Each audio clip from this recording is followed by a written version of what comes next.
ko na ang imposible, gawin nating posible.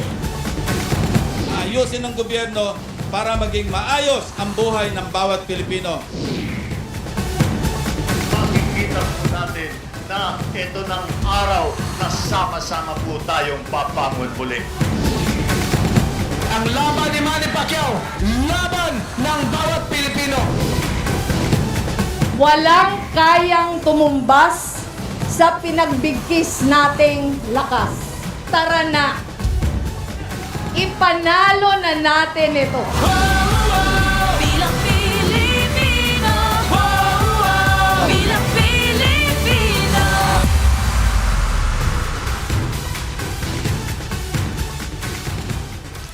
Good morning. Today, Filipinos are electing a new set of public officials to lead the country. And as you cast your ballots, we will deliver you the news. Good morning, I'm Cito Beltran.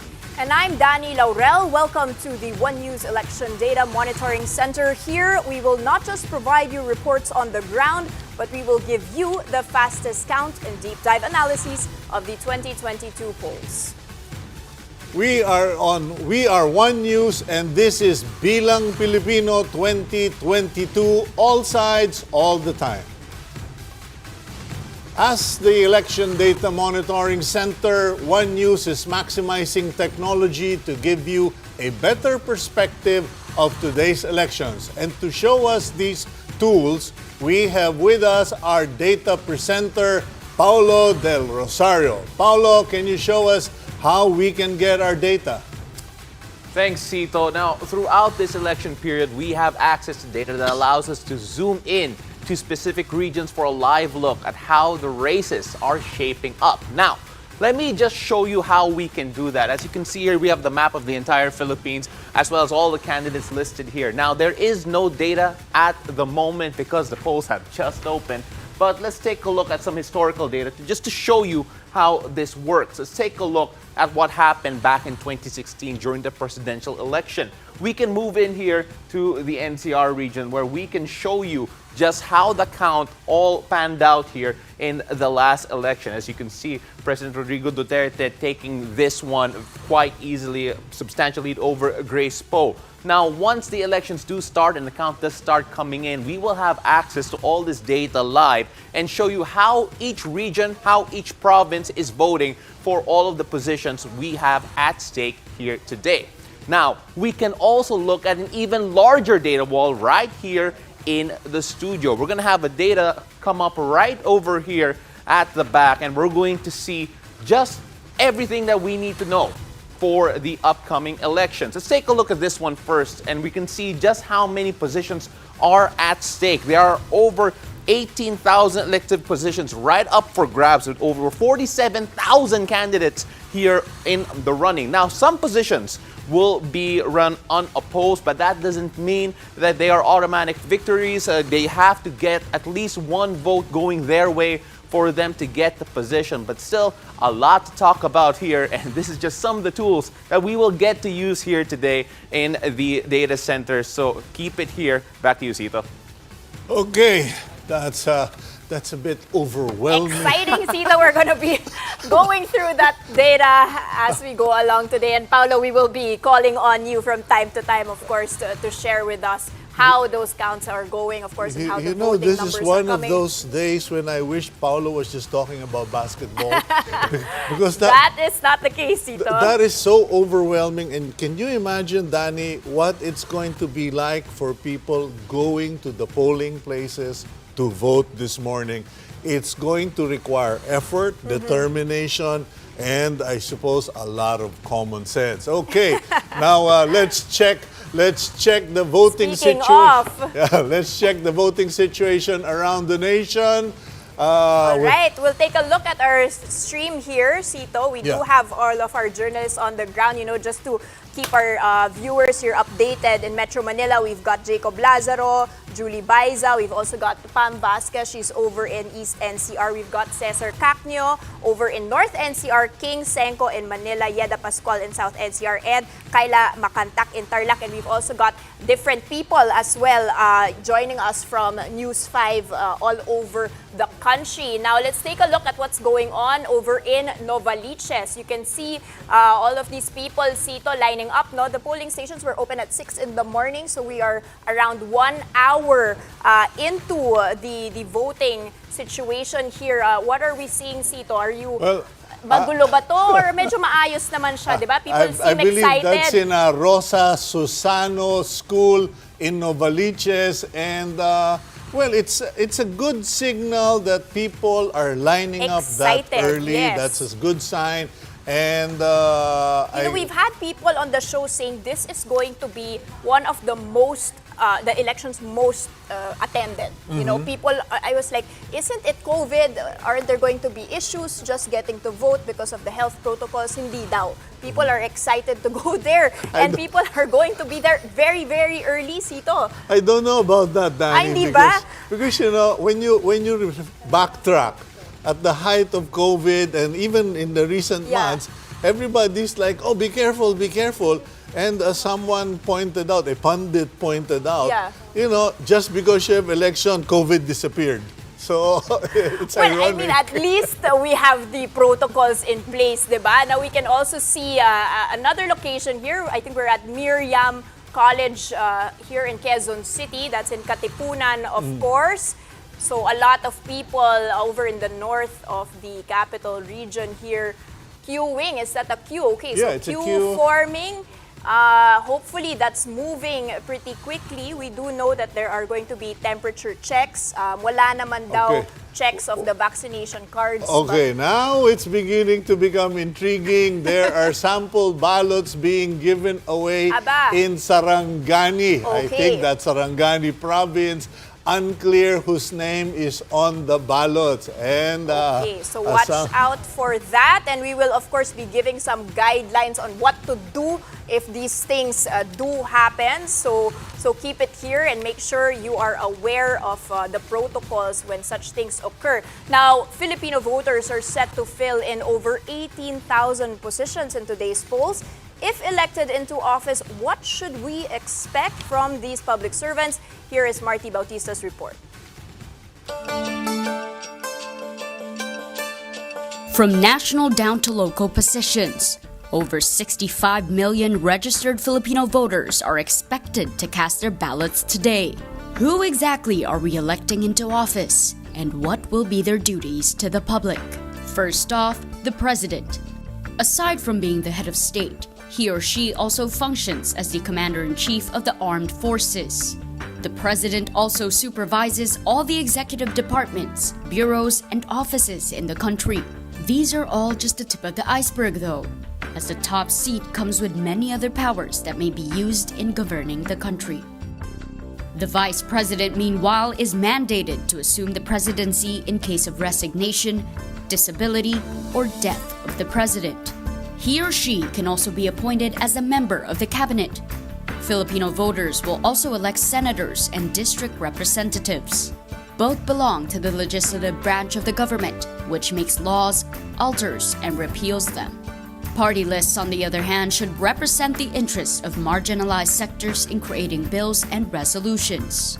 On the local positions, the provincial governor supervises the implementation of programs and projects of its government. Also included in its roles is overseeing the laws and ordinances that affect the province, among others. While the vice governor serves as the presiding officer of the Sangguniang Panlalawigan or provincial board. He or she also has the power to appoint all officials and employees of the Sanggunian. And just like the governor, the city mayor supervises all programs of the city government and enforces all laws and ordinances in its jurisdiction. The vice mayor, on the other hand, presides over the city council and appoints all officials in it. For the effectivity of the city government, meanwhile, a councillor is tasked to approve the ordinances and pass resolutions. With over 18,000 positions up for grabs, Filipino voters will get to decide who will govern over the Philippines in the next 6 years.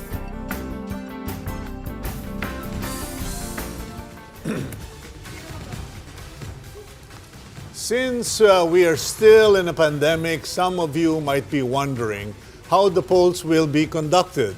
So keep your eyes and ears locked in as we will tell you all you need to know when you cast your ballot today. Here's that report.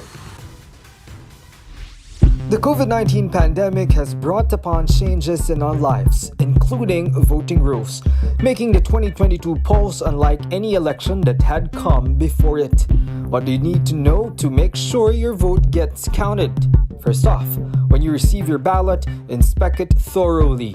Make sure there are no tears, marks, or shades on it. When casting your vote, do your best to keep the ballot in good shape. And keep in mind the number of seats for every position.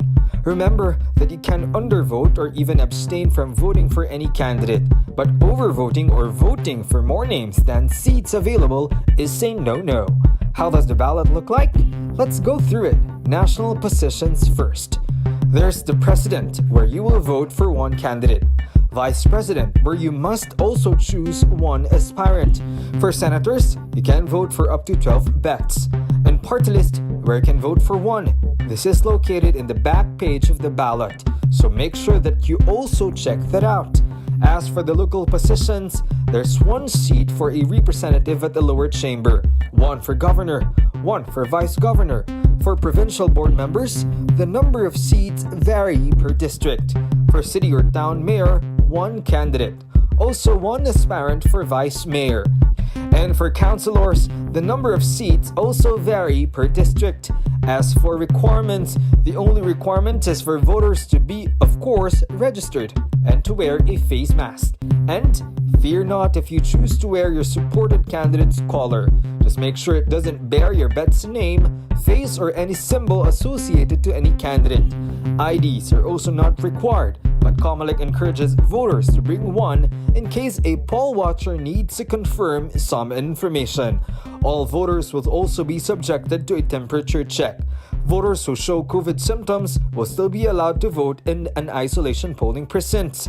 Lastly, voters are encouraged not to bring their children and to refrain from engaging in conversations with other voters to ensure the safety of all.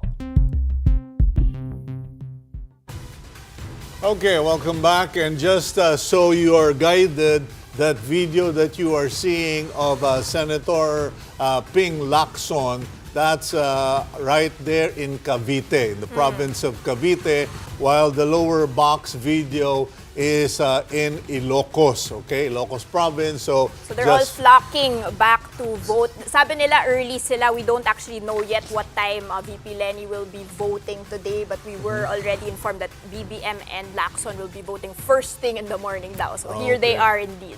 So the homing pigeons are coming to roost, as they say. In the meantime, residents in Cainta, Rizal are now flocking to their poll precincts to cast their votes. Now, News 5 correspondent JC Cosico will tell us more about this. He is reporting to us live from Cainta, Rizal. JC, kamusta dyan?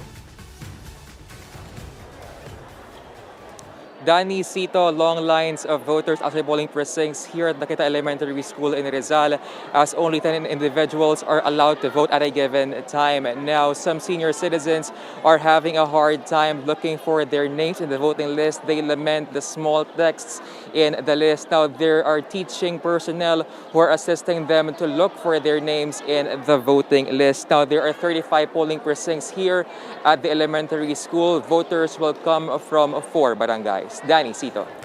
Okay, I don't know. I wanted to ask JC what are the major headaches going on at the polling places, but I think we have a guest who's going to be explaining all of that to So we'll us. get back to you, JC, on the ground while you're digesting the situation there. And we do have, of course, with us Attorney Carlo Gino Africa. He's a policy consultant of Election Watchdog Legal Network for Truthful Elections, or Lente. Good morning, Attorney, and welcome.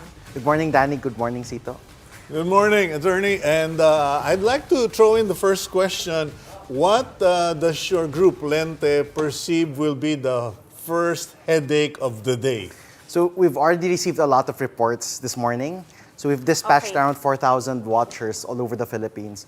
And the number one issue that keeps popping up is that there seems to be a bit of confusion when it comes to the COVID-19 protocols. Particularly, we see a lot of voters lining up outside of our voting centers. This is what we call, this is the schools. This is technically Okay. the schools. I think the misconception here or the confusion here is that there has been designated a holding area or waiting area outside of the polling place, which is the classrooms. However, I think the confusion has been that this holding area or waiting area is outside of the school instead of the classroom. I see. So because of Okay. that, they've been instead of voters having their temperature check and then going straight to their polling places, they've been holding or been waiting outside of the school, and this has created long lines for some voting centers around the country. Okay, Attorney, what, according to the 4,000 people that are on the ground watching this situation, I mean, this COVID situation has been there. It was expected that this would cause some delays, but has that not been circumvented by, some efficiency protocols, hopefully, that would allow us to not have this problem? Where are the bottlenecks happening? So I think one of the problems here is that we have a lot of personnel, particularly our teachers and our principals. They have covered election. They've been our electoral board members and members of the DESO or the DepEd supervising officers for years and years and for multiple elections. And this is really the first election historically that we've had COVID or we've had a pandemic and we've had these protocols. So I think the problem I think it's really more of the download of the specific protocols, which really might have affected how they perceived operations will run for this day. I think this is where you see the confusion that the holding area should be in the polling place instead of outside the schools. Yeah. So would it, am I correct in my observation that we're still in the backwoods? We're still in the swamps as far as election awareness, election processes go? Because, you're a young fellow, and one would think you belong to the millennials, high tech, etc. And yet here we are, we're still lining up, we're still confused about where our polling precincts. I mean, it's pathetic. Is this better or worse than before? I mean, given the digitalization levels, diba, and the investments that we've had in technology. So, interestingly though, if you look at, I guess, the Philippine electoral context, we were one of the forerunners when it comes to automated elections in the entire world. Multiple observers all over the world actually go to the Philippines and see how elections are run here. Especially because we've been automated ever since 2010, whereas the rest of the world is still catching up to that. However, the way I see COMELEC and election operations here, even with members of our teachers, we're like a giant boat. We're like the Titanic.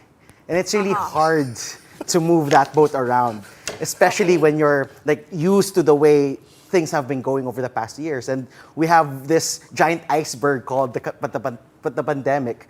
And they've been trying to steer the ship around. They've actually been able to practice some of the protocols because of the Palawan plebiscite.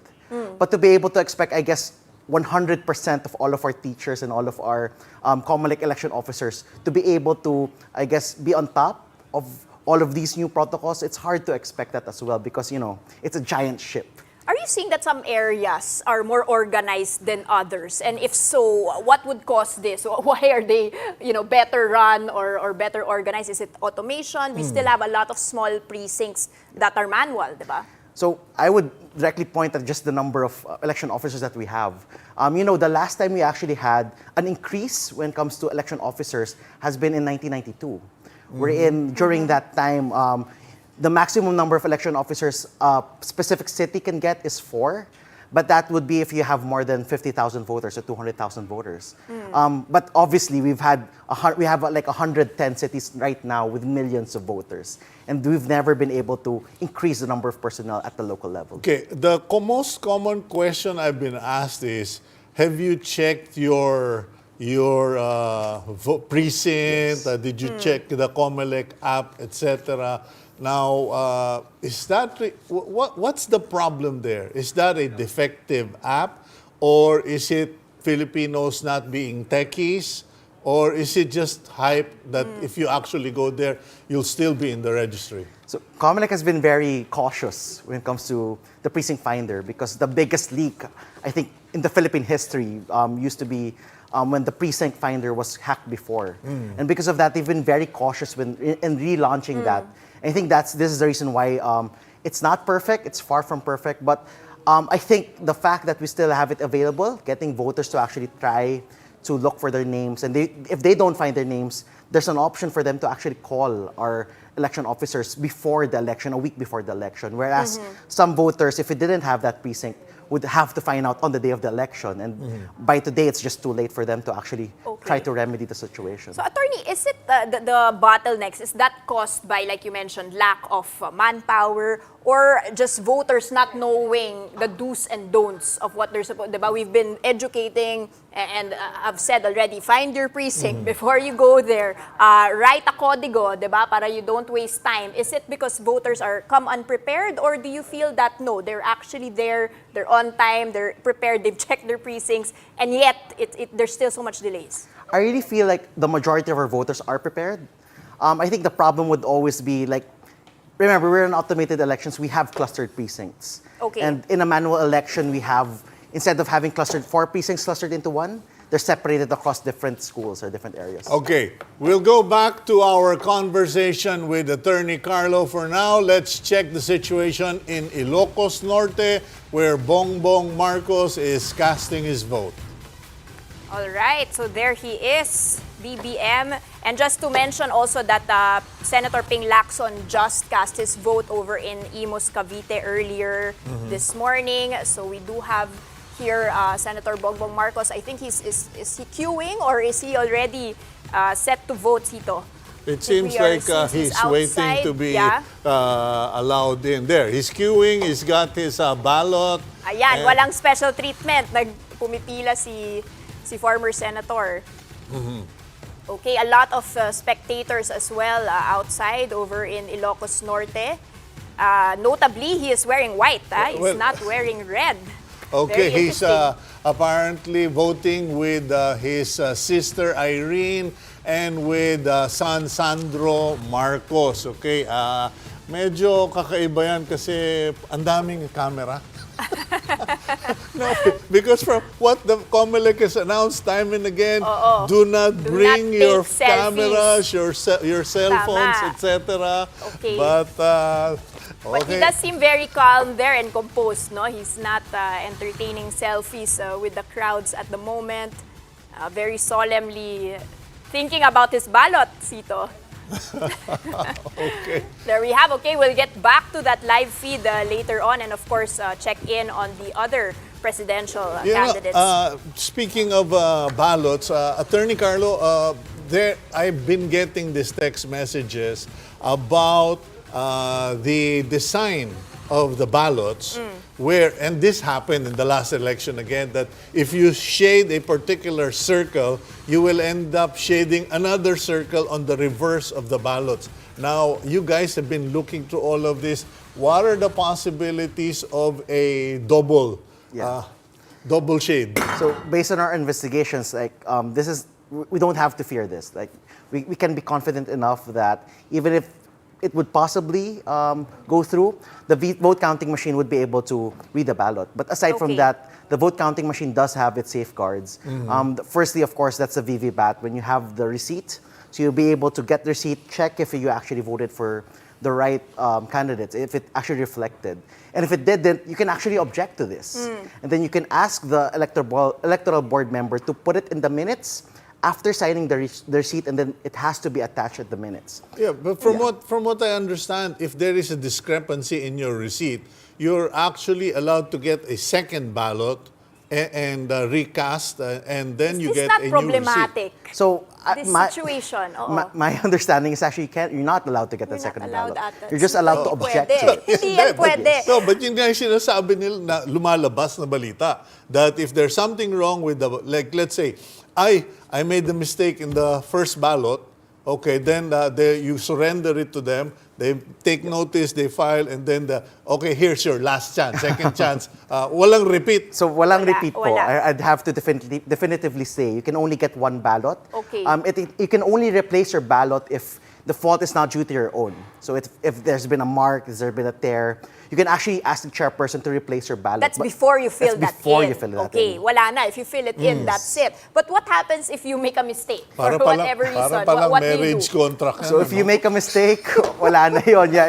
Wala na if you mahirap make a mistake. Yes. Hindi mo na pwedeng for that specific unshade, position, diba? there's no way for you to remedy that That's problem. very interesting. Okay, another lingering or malingering question is what is there a color is there a uniform or color of clothing allowed in the polling place? Because there have been questions about this. Color pwede, Some people said, "Oh no, you cannot wear political party colors, etc."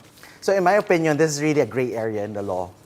So the specific reason why there's been this talk, there's this provision in our omnibus election code called unlawful electioneering, wherein people are not allowed to campaign within 30 meters of our polling places. So of course, if you're going out to vote wearing a specific color, it could be interpreted as unlawful electioneering. Tama. But again, it's subject to compliance or implementation by our election officers. So I think it's a gray area. But one thing that's for sure, I'm hoping that people do understand that there might be risks involved with you wearing a specific color.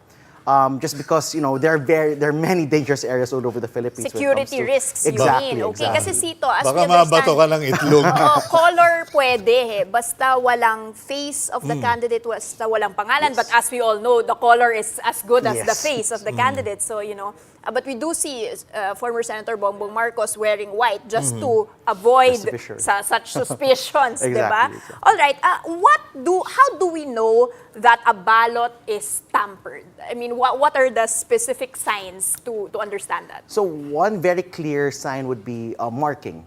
So if there be marking in the ballot, meaning any other spot that shouldn't be there, that could be a sign of ballot tampering. Also, if there are tears, so if there's a tear, that's also considered, that can be considered ballot tampering. So the reason why these are so is because the vote counting machine won't accept a teared ballot or won't accept a marked ballot. Wow, so those are potential reasons why. So it's very important actually that voters do inspect the ballot before they receive it and before they accept it from our chairperson of the electoral board. You guys are veterans with the election process.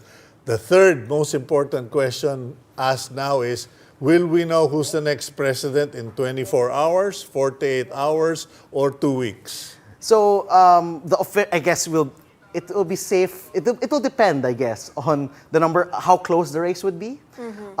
Just by the speed of our automated election system, we might have a good idea by tomorrow who potential candidates would be, or potential winners could be.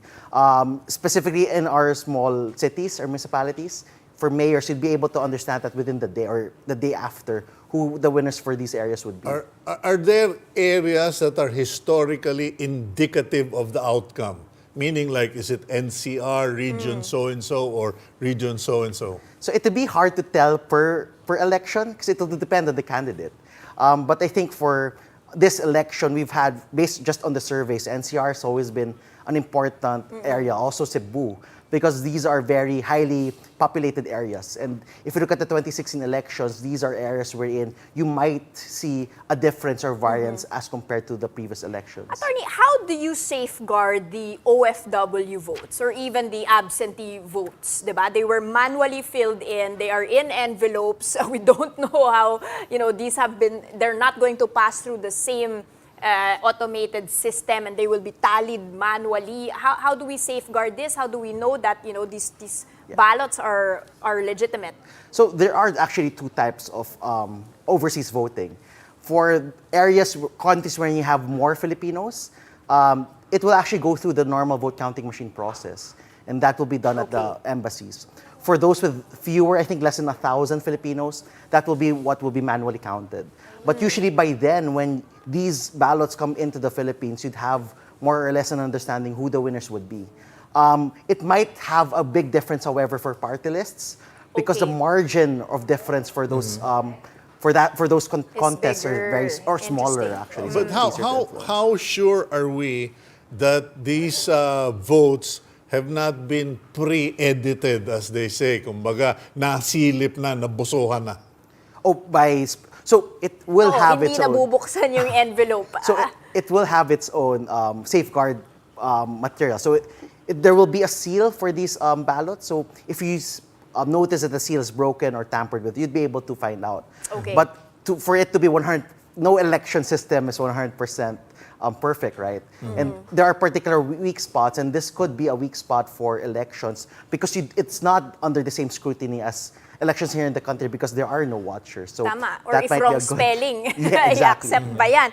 Okay, another question, no, how specifically to report suspicious behavior? Is there a specific person seated there that you go to and you make sumbong? I mean, how can the public Or does it be even election watchdog? does it even matter? Because in the last week alone, we've been inundated by reports of vote buying, hakot, etc.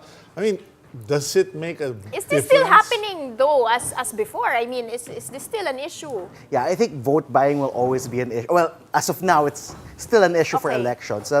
One particular provision I'm actually excited to see be implemented, which I've never seen before.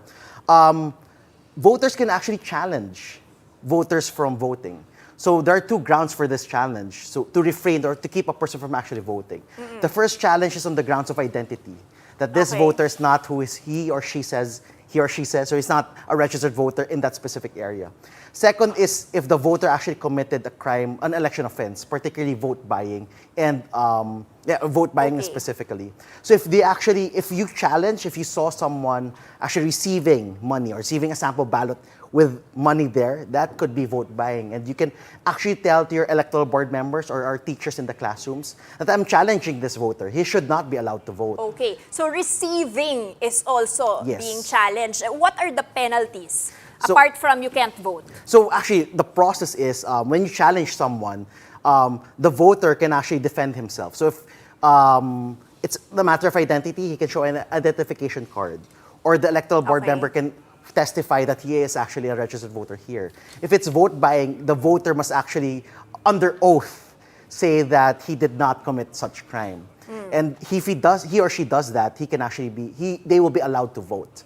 But if, however, they do not testify, do not say under oath that they did not violate the offense, they will not be allowed to vote.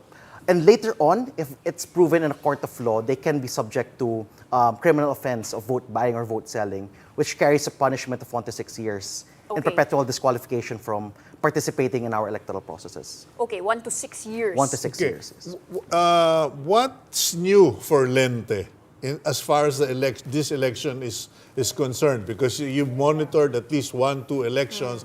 I mean, what new thing are you doing?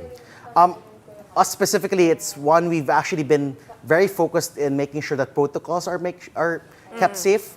We've usually used the hashtag atin ang eleksyon. This election, we've used it sa atin ang eleksyon. But aside from that, we're focusing as well at the random manual audit, which Lente will be very much involved in. Okay. But lastly, one thing we're trying to push, particularly for our voters, is to be aware of the abuse of state resources.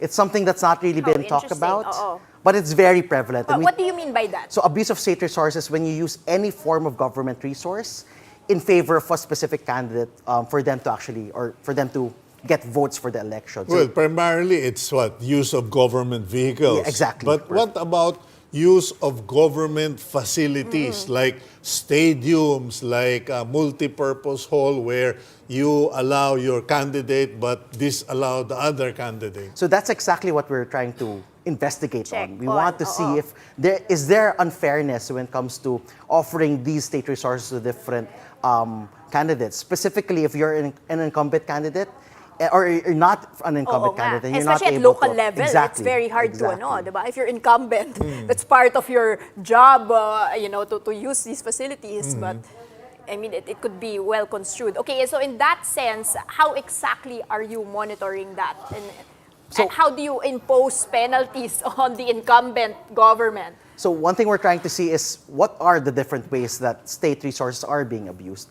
not just on a local level, but even on a national level. We're trying to look at different potential contracts that might be offered later on. But for us specifically, when we reviewed our legal framework, we feel like it's lacking. there's no specific definition for abuse of state resources, although there are specific provisions or acts that can be considered state of abuse of state resources, but there's no definition for the abuse of state resources. So one thing we're looking at is really trying to lobby for policies that can combat this issue. Let's talk about that, no? What is lacking in our election-related policies, and what could be done better? What could have been done better ahead? And is there any chance to you do obviously that? did not read my column this morning in the Philippine Star. Okay, jump in. No, Enlighten because us. I just had the realization yesterday. Well, for starters, okay, the COMELEC very belatedly announced that the PDP Laban Kusi faction is the official party, okay? And so that raised a lot of questions about political parties. Now, Attorney, what is the requirement of putting up a political party? Because in my column, I said parties in the Philippines is about politicians. I mean, you lived abroad. I think you taught in France, if I'm not mistaken. I mean, in France, ordinary people are members of the party. You cannot have a party without members. It's not a party if you have all politicians. And can you enlighten us on they're that? just the representatives of the people, diba? In this sense, tama ka. Kasi kundi, nangyayari, tara, magfiesta tayo. So legally in our laws, we don't have specific requirements.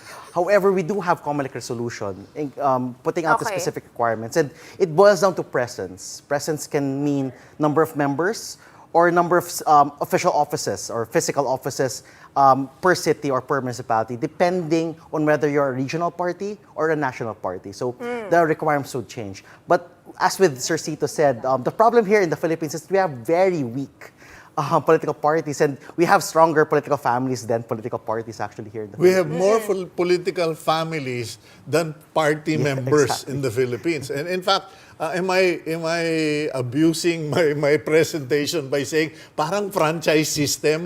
Magtayo ka lang ng cubicles all over the Philippines, you're qualified to have a political party. And it's usually just for compliance. People will put up a political party just so they can say they have a political party. But at the end of the day, on election day, you can put it's up the family your name. political party as well. Now, on that note as well, I've had these questions on the legalities of running without a platform or without having. What are the requirements for being able to run? Do you submit a platform? Are you, in fact, are you mandated to attend the debates? Why are these things not set in stone? So we have very minimum requirements when it comes to being able to participate. You just need to have qualify with age, with residency, able to read and write, and to be a registered voter within 6, depending on the position. So the reason for these low requirements is that we want inclusivity when it comes to elections. And the thinking here is that anyone can potentially be a president. Anyone, even if you didn't graduate from a specific course, you'd be able to talk to the people enough and be able to understand their problems enough to be able to represent them even at the highest positions in government. And that's really the principle that's being put out. But at the same time, one very important qualification that I guess we don't talk about, we don't think about is you still need to get votes at the end of the day. And part of that is really convincing our voters to really vote for you despite, I guess, the lack of qualifications that you may have compared to other candidates. But at the end of the day, we want voters to decide rather than the law to decide. Okay, so what about the platforms, diba? Why do you think this is not part of the consideration? Because sure, I agree, it's not about how, educated, anyone should be able to represent and anyone should be able to be elected, but you need to have a platform and you need to be speaking about the platforms. No, you need to, There are platforms, Danie. It's the family platform. I'm sorry, I'm being sarcastic and cynical, but Attorney, this discussion, I'm sure, has enlightened our viewers, especially regarding the election process, what to watch out for. And we just want to thank Lente because it takes a certain amount of commitment and sacrifice to go out there, Volunteerism. volunteerism, and do what's good for the country. So, congratulations to Lente. Salamat po. We'll wait until the end of the elections for that. All right, we might be calling you back here pa rin, ha? So thank you so much. That was, of course, Attorney Carlon. We'll be circling back to this conversation. But for now, let's go to Ermita, Manila, where lines are getting long over in the precincts. We have with us King Senko. King, what's the cause of long lines in Ermita? Good morning, Cito. Base sa ating naobserbahan dito sa Ermita, Manila, by the way, ito sa kaliwa ko ang Epifanio de los Santos School dito sa Ermita. Okay, wala naman tayo naobserbahan na something na nagpapahirap sa mga tao. No? It's just that people woke up early, maaga silang pumila, kaya yung pila na nakikita natin dito ngayon sa estimate natin, halos 1 kilometro na. Pero, despite yung haba ng pila na yan, dire-diretso naman yung naobserbahan natin. From time to time, katulad ngayon, tumitigil sila. Probably, puno na yung espasyo dun sa loob, no? Pero ayun, madali naman bukod dun sa occasional na pagpila. Sa mga obserbasyon natin sa kapaligiran dito, of course, may mga namimigay dito ng mga sample ballot. Sa katunayan, ang kotse dito sa likod ko, may nakaipit na sample ballot tulad nito. Buo natin buksan, no? District 5 sample ballot, yun yung nakasulat. At dito sa mga kasama natin dito, may makakapagkwento sa atin ng experience nila kung gano'n na sila katagal nakapila dito. Kasama natin ngayong umaga si Erickson at ang kanyang mga magulang. Okay, Erickson, gano'n katagal na kayo nakapila dito ngayong umaga? 30 minutes na mahigit. 30 minutes na mahigit. Saan pa kayo nagsimula pumila? Umikot pa kami mula dito sa Benitez hanggang dito sa Singalong. Dito sa Singalong simula. Okay, taga saan ba kayo, Erickson? Pampanga, Singalong. Dito sa kabilang dulo. Malayo na ba yun mula dito? Medyo. Okay, mula dito sa kinatatayuan natin, gaano pa katagal bago ka makapasok dun sa loob, estimate mo? Mga layo mo, mga 300 meters. 300 meters. Tingin mo, hassle ba to o okay lang yung bilis ng takbo ng pila? Kanina medyo mabilis pero ngayon medyo matagal na kami rito. Bakit kaya, sir? May idea po ba kayo? May sinabi po ba yung mga nasa loob kung bakit tayo nakahinto? Wala. Ayun. Thank you, Erickson, ha? So, ayun. Cito, Danie, bukod dyan sa naobserbahan natin na yan, kanina may nakausap tayo ng mga kawani ng ating MPPB. Sa obserbasyon nga nila, patuloy na humahaba ang pila dito sa Ermita, no? Kasi yung mga paps natin, nakita natin actually hanggang ngayon, patuloy na nadadagdagan. Itong mga taong to, most likely papunta to sa dulo ng pila. Hanapin nila yung dulo ng pila na yun kung nasan man sa mga oras na ito. King, if you would, tatanong ko lang bro, meron bang special line for the PWDs and senior citizens? Kasi kung 1 kilometro yan at tatayo sila dyan ng kalahating oras, baka pagdating sa voting precinct, ambulansya na ang kailangan. Ayun na nga, kanina, nung dinrap tayo ng ating service dito sa area, natsyempuan ko yung area ng senior citizen. Malayo pa rin to kumpara dun sa dulo ng pila, no? Pero ngayon puntahan natin. Ipapakita ko lang sa inyo yung pasukan ng PWD at mga senior citizen kasi medyo na-prioritize sila pagka malapit na sila dito sa school mismo. Dali lang po. Itong gate na to, nakikita natin dito may mga presensya tayo dito ng PNP, may mga tao ng MPPB para mag-organize kasi kanina medyo nagta-traffic dito yung mga binababa na tao, yung mga sasakyan. Pero anyway, ito na. Malayo-layo yan, King, at napapagod na akong kakapanood sa'yo. Malayo-layo yan. Isang precinct malayo lang yan, talaga, ha? Tito. Ayan. Ano na yung... Itong gate na to, malayo pa to dun confusing sa ang unahan entrance ng niya, Ay, na. sir. Okay, Sige po. saan ba ang huli ng pila? Medyo hindi natin alam. Okay. Ayan yung ano. Ayan po, yung entrance ng PWD, exit na rin po nila at ng mga senior Ito po. citizens. Okay, separate entrance naman siya. Alright.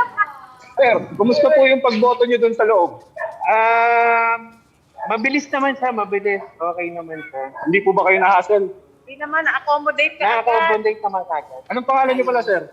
JP Ramilio. Taga saan po kayo, Sir JP? Dito lang sa Singalong. Ayun, maraming salamat po, Sir JP. Magandang umaga po. ayun, Okay. base na rin no, sa Buti naman. na-interview natin si Sir JP, hindi naman daw sila na-hassle. Very useful itong ginawang gate na to para sa mga senior citizen at PWD. Okay. Thank you very much, King Senko. Good to know. All right, so maybe you are now wondering how many registered voters did we have in total in 2019 and how does that compare to this year's polls? Let's dive into this with Paolo. Paolo, give us the breakdown. Thanks, Danie. So we're not really going to use this touch screen over here. We're going to go over to that big wall. So lakad din ako. Again, allowed to use sneakers for this coverage because I'll be going up and down here. Let's go to the far end, take a look at yung numbers natin from 2019. Back in 2019, 61.8 million registered voters all around the world, in the Philippines and overseas. And of course, this year, though, a big increase, 67.4 million here now in 2022. There's an increase from 2019 to 2022. If we look over here on the other side, 2019 and even further on in 2016, there has been a steady increase in voters. Now, how many new voters are there? Around 7 million here in 2022. A majority of them being in the youth sectors, especially if you look here, 25 to 29 and below. A lot of new voters when it comes to that.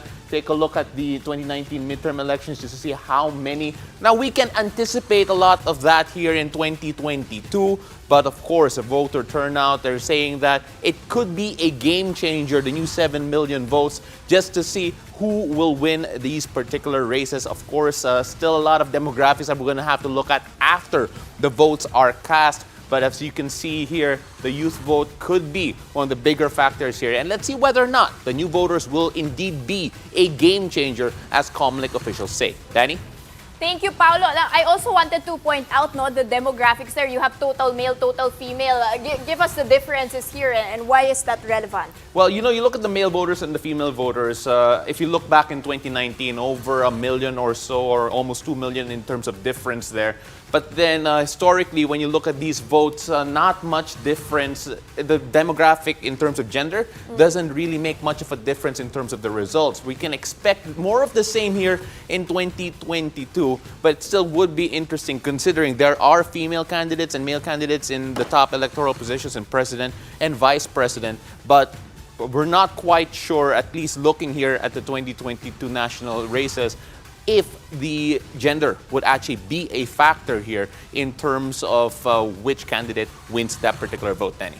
Paolo, sorry, I don't know whether you can specifically answer this question, but it's on top of my head. Are the numbers increase in youth voters because there are more youth voters interested to vote and have registered? Or is it just, by demographics alone? Mas malaman talagang population lang talaga. Baka gaya-gaya na naman yan. Tara, mag-register tayo, tapos hindi boboto. Well, that could be a good thing as well, but then we can't actually say what reasons are there for more voters in particular. But then, as the Comlink officials did say, the increase of voters, especially around the youth, I remember 7 million new voters in this particular elections in 2022. A bulk of them being youth, being first-time voters, being millennials, Gen Zs. Wala pa yung mga Zoomers. Okay. But when you look at all of that, syempre, it's going to be something to consider. Now, the reasons, as you mentioned, we can't really say, at least the data won't tell us. But Mas nationalistic ba ng youth? It'll be interesting to see right after, especially when we have all the demographics and for those who actually did turn out to vote, on the actual reasons why. If I'm not mistaken, no real studies on that just yet, Danie. Yeah, but Paolo, you're very well connected to the vibe of the youth. You're part of that generation. What are Tayo you? din naman, Cito. Bakit? Profesora, huwag na tayong makisali. Kinabukasan na nila to.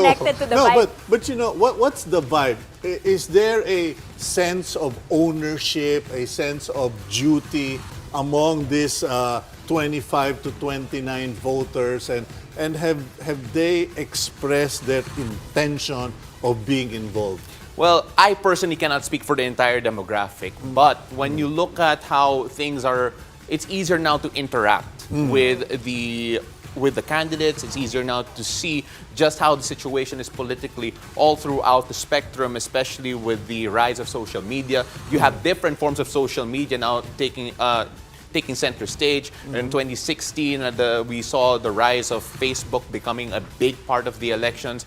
This year, a lot of people are also looking at how TikTok is affecting it, and TikTok being the largest growing social media platform around the world. In fact, they actually have more searches than Google itself online. So again, a platform like TikTok, with a lot of the youth vote consolidated there, a lot of the younger people being there, that could be a factor here in terms of just how involved the youth are in this year's electoral process, in this year's political cycle. So let's see whether or not that will be the case, because again, these are all new things that we are considering with this entire election season, and of course with new media, as always. It's going to be very interesting to see how effective when you it will be. mentioned TikTok and Facebook, I remember that Facebook was always labeled as mental. Yes. You know, it takes thought process. But TikTok has become more of a theatrical thing. Comedy, dance, entertainment. In terms of influence, in terms of impact, how do you assess the outcome as far as TikTok goes? Well, when you look at TikTok, if you just consider it as entertainment, then you probably will. But there are a lot of content creators right now who also use TikTok as a educational tool. Some mobile journalists use it to create special reports that are tailored towards TikTok and their audience. The format, the message, the medium, it does change from place to place. For example, you can create content that will go from TikTok to Twitter to Facebook, but you will see obviously that it was created for TikTok and just migrated to different social platforms. But again, when you look at how the content of TikTok itself, you can tell that these content creators that are creating educational, that are creating informative works, or even, again, journalists, even news organizations like ours do have TikTok accounts. So it is not just entertainment, though I understand why a lot of people do perceive it as entertainment. It's being used as news, Cito. Yes. You perceive it as such, but for the young people, this is where they get their information. But be careful. Yeah, very careful. I remember recently 25 or more ambassadors have expressed, diplomats have expressed their concern on how social media wrongly used has undermined mainstream media. Yes, so sir. that which is resulting to the disinformation. But if I may, Or that's up for debate. Yeah, but that's up for debate for the young people. Anyway, just for a quick one, Paulo, in terms of the final outcome, because in the past election, they said X% of registered voters voted. What's the prediction based on this fantastic presentation you're giving us? What is the expectation of outcome? Well, in terms of voter turnout, again, these are the registered voters, and not all of them will end up voting. What we can do here is, while I cannot predict exactly how 2020 will happen, we're going to go all the way back to the wall here, because I anticipated this question, Cito. Looking at 2019, let's look at the voter turnout in 2019. If you can see here, this is the entire Philippines, and this is the voter turnout. Green will be more than 80% of the voter turnout. A lot of them was actually centered in the Ilocos region. And if you look here in Mindanao, Davao is not even considered as one of the highest voter turnouts in 2019. Now, in general, there has been a relatively high voter turnout all over the country, 60 to 80%.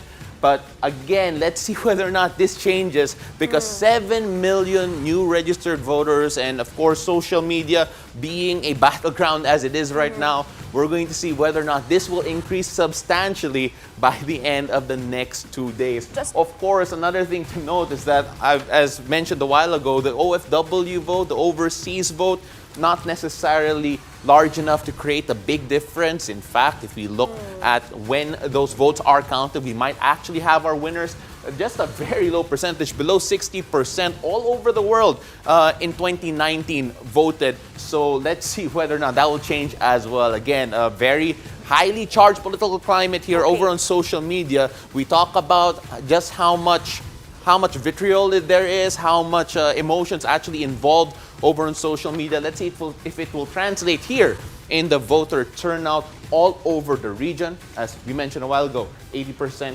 being right up here, and of course, a few places in the Visayas and very little here in Mindanao. Cito. Okay, thank you very much, Thank you, Paolo. With more voters registered this time around, how can this affect the voting process? Well, let's talk once again with Attorney Carlo Gino, Africa Policy Consultant of Lente. Now, back to you, Attorney. Okay, so we had been discussing this. What's your take on that? No, I mean, we also had PPCRV's Myla Villanueva actually exactly saying that, probably 80%. Yep. So these are not joy registrants, as you might think, because it was very difficult to register during COVID for these new people. Diba? That's true. So it's actually when you register, you might as well go vote. Is that your take as well? You have to commiserate with Danie, Laurel, ladies and gentlemen, because it took her 2 hours to file her absentee vote. Oh, well. Okay, so For me, two Attorney. things. Before I go to voting, let's not undersell the power or the influence of our television news media, because actually in a survey conducted, the number one source for young people is television news media. 54% of them said actually they get information about their candidates from the news. So it's you play a very big part when it comes to info dissemination for our country. When it comes to registered voters, I think what might be a better comparison would be the 2016 elections, because in the country it's very different when you have candidates running for president. Historically, you have a higher voter turnout during the presidential years. No? So back in 2016, we had 81.5% as a voter turnout. So we'd probably have, I'm thinking we'd probably have a higher turnout this year despite COVID, just because one of the things that we've noticed over this election is that you see more people actually becoming more partisan. And even maybe I've talked to some members of our other co-election watchdogs, and we've been having a little bit more of a difficult time recruiting more people to become non-partisan, because young people have been saying that they feel like this elections matters to them, and they want to be partisan this year. And just because of those are volunteers, and I'm sure on election day they know the value of this election and they will turn out. Is that possible, Carlo? Because I mean, even as journalists, I've received 1 or 2 messages. Apparently media is no longer neutral. And I'm like, I'm in the opinion section. You expect me to be neutral, But going back to what you're saying, is it still possible to find people who are neutral, non-partisan, especially in the Philippines? I'm sure it's very difficult. Us ourselves, what we do is we have standards, and that's how we actually try to be neutral. And we base our standards on international practice or international law and international rights. This is really the basis of our framework, which we call ATIN or SATIN for these elections. We want elections to be safe, accountable, transparent, and inclusive. Because if we have all of those 4 elements, we'll have confidence in the electoral process. And we base that on international law. So that's whenever we have issues thrown at us, we always try to go back to those standards to make sure that we can be as neutral as possible. But it's very difficult. Very hard. Historically, what happens to the undecided voters, that percentage? I think there was an estimate, something like 20% soft voters. Either you don't know who you're voting or you just don't want to vote. What normally happens, and what's your expectation this year? So to be honest, I don't have the data behind it. But I would think on election day, we still have a lot of voters choosing or ending up deciding on election day. So even right now, we'll have voters who may be undecided last night have a more clear direction of where they want to vote when they're facing the ballot. But do you see less of them now? Because you mentioned it's very partisan, very polarizing. Meron pa talagang bang undecided dyan? So what we've noticed would be probably we have an earlier time when it comes to partisanship. So usually you'd see people become partisan around February. But for this election, it seems like there was an earlier conversion rate. We've seen people be very clear on their stands back in December. But as to how many people are still neutral, I'm not really sure. But what is clear is that more people are actually going out and participating in campaigning on their own. Has Lente seen, sensed, or suspected any of the tactics, strategy, playbooks that were adopted in foreign countries being used in the Philippines because we've often referred to, this campaign system of Donald Trump, the hate campaign, the colors, populism, etc. Has Lente seen that on the ground here in the Philippines? Yeah, I think it's safe to say that we have seen it just because they actually copied from us. The Philippines has actually been ground zero for all of these attacks, right? Even social media entities have identified the Philippines as one of the priority areas because they do understand and they do realize that Philippines was used as the first potential testing spot for all of these tactics. And the fact that it's happened before, I'm sure it's still happening now, and we've also seen that. But we do have to credit some of our social media entities. They've been trying to lessen the influence of these tactics. However, the problem is we're always catching up. Our candidates are very innovative. They're very, they think outside of the box. So, for example, back in 2016, we see a lot more posts when it comes to, fake news or attacks.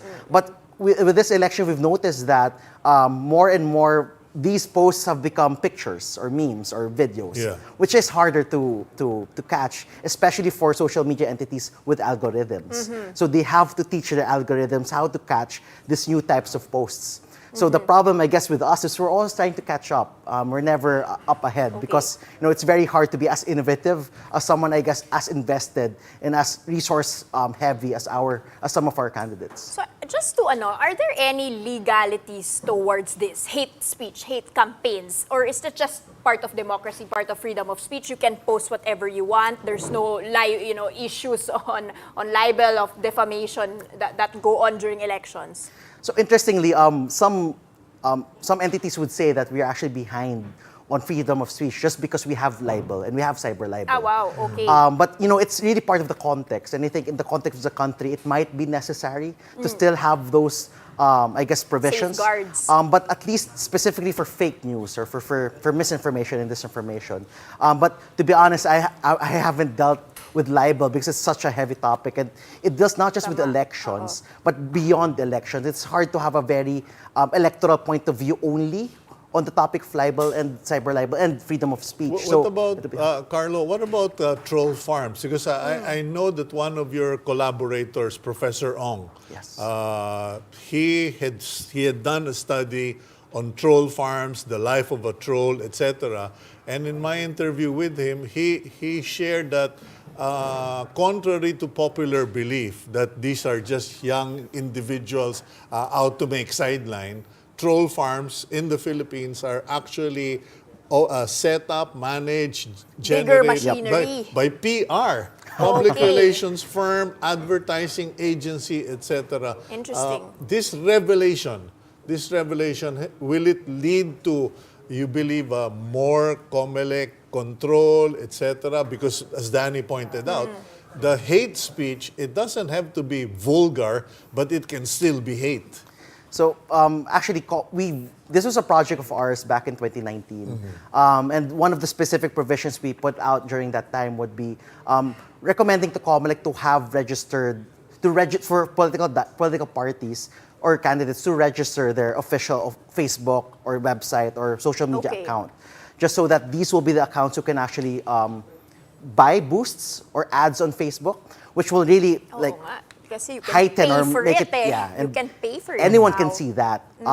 But so we did that, and what we've seen this year is that lesser Facebook groups or lesser Facebook groups who have troll-like actions actually get to boost their posts.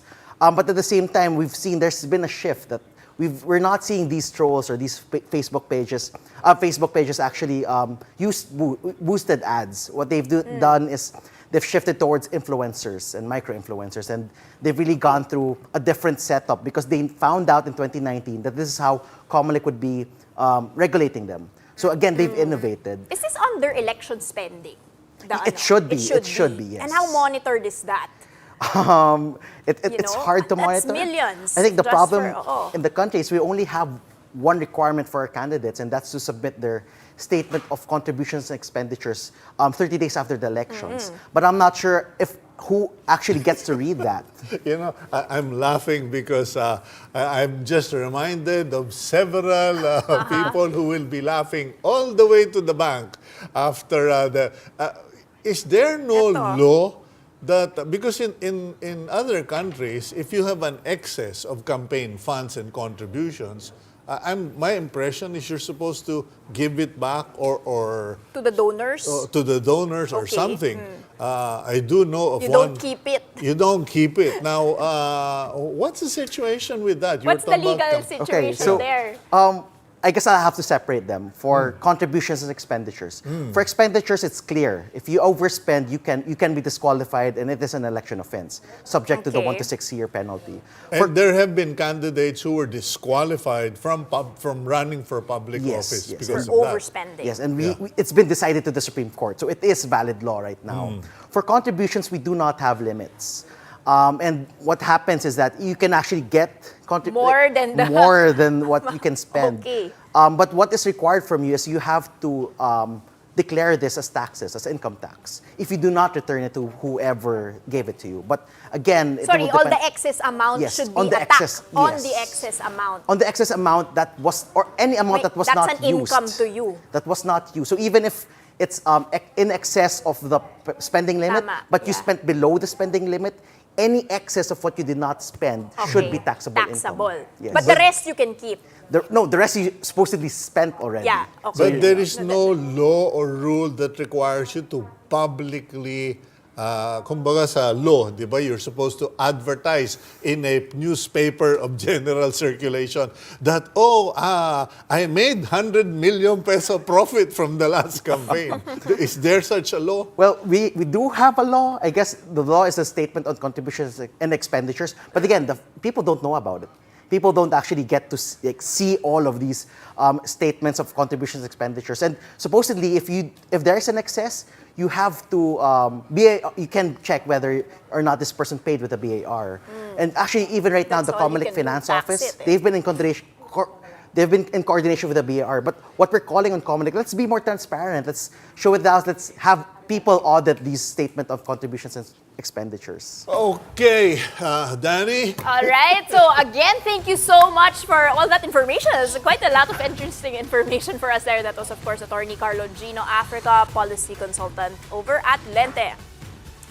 Now, it's been 2 hours since voting has started, but some vote counting machines are not yet operational as of this moment. News 5 correspondent Greg Gregorio will tell us more about this. He is reporting to us live from Pasay City. Greg, how many precincts are not allowed to operate their VCMs? What is the reason for this?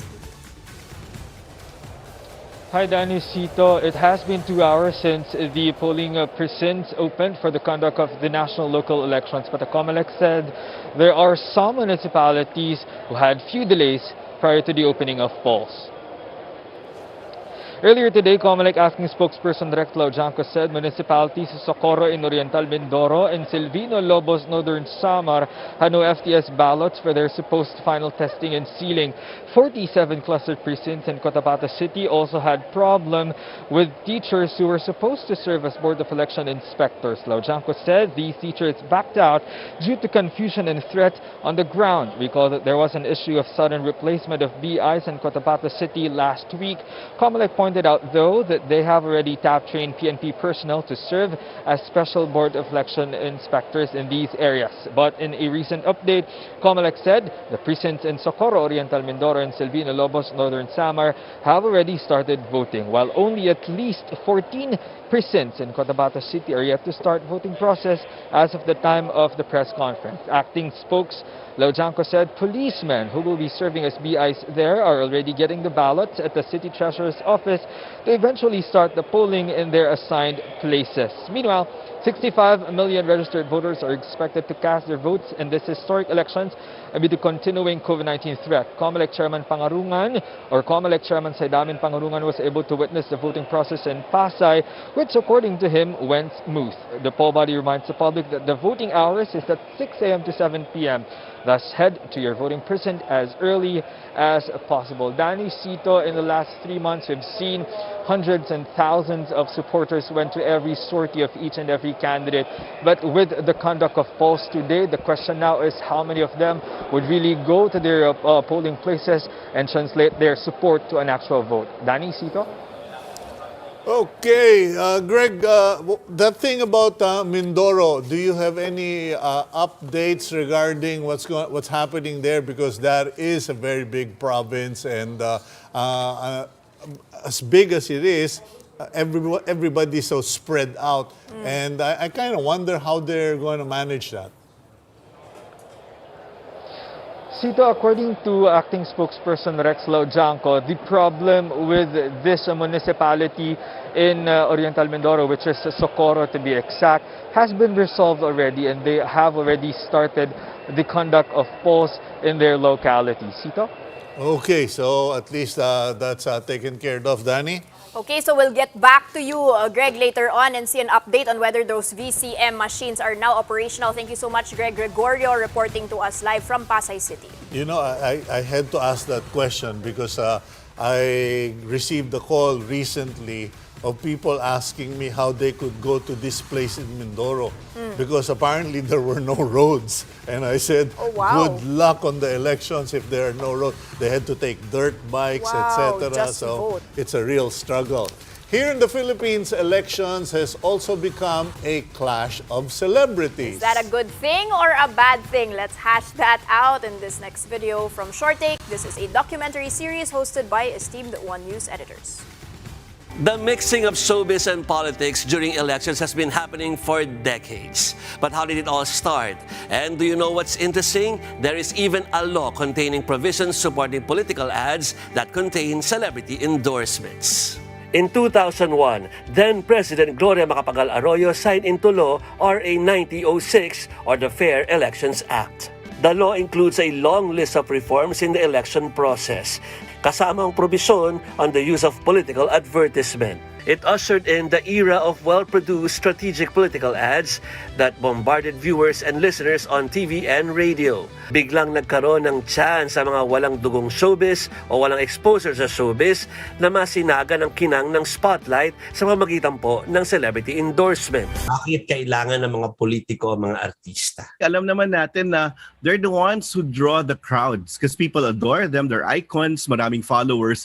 At hindi lang naman sa political ads, nagbibigay ningning ang mga celebrities tuwing eleksyon. Present din sila maging sa campaign trail. Even the party list groups are now using artists as endorsers. Hindi maikakaila na through the years, nag-iiba rin po ang kalakaran pagdating sa celebrity endorsement. Dahil may instant reaction na ang social media, nagiging mabilis kasi ang sitahan at singilan. Let me rephrase a Spider-Man quote. With great star power comes great celebrity responsibility. Iyan ang malaking konsiderasyon para sa mga inaalok po na mag-endorso. Voters, on the other hand, are encouraged not to vote like a fan, na gamitin nila ang kanilang power to vote wisely.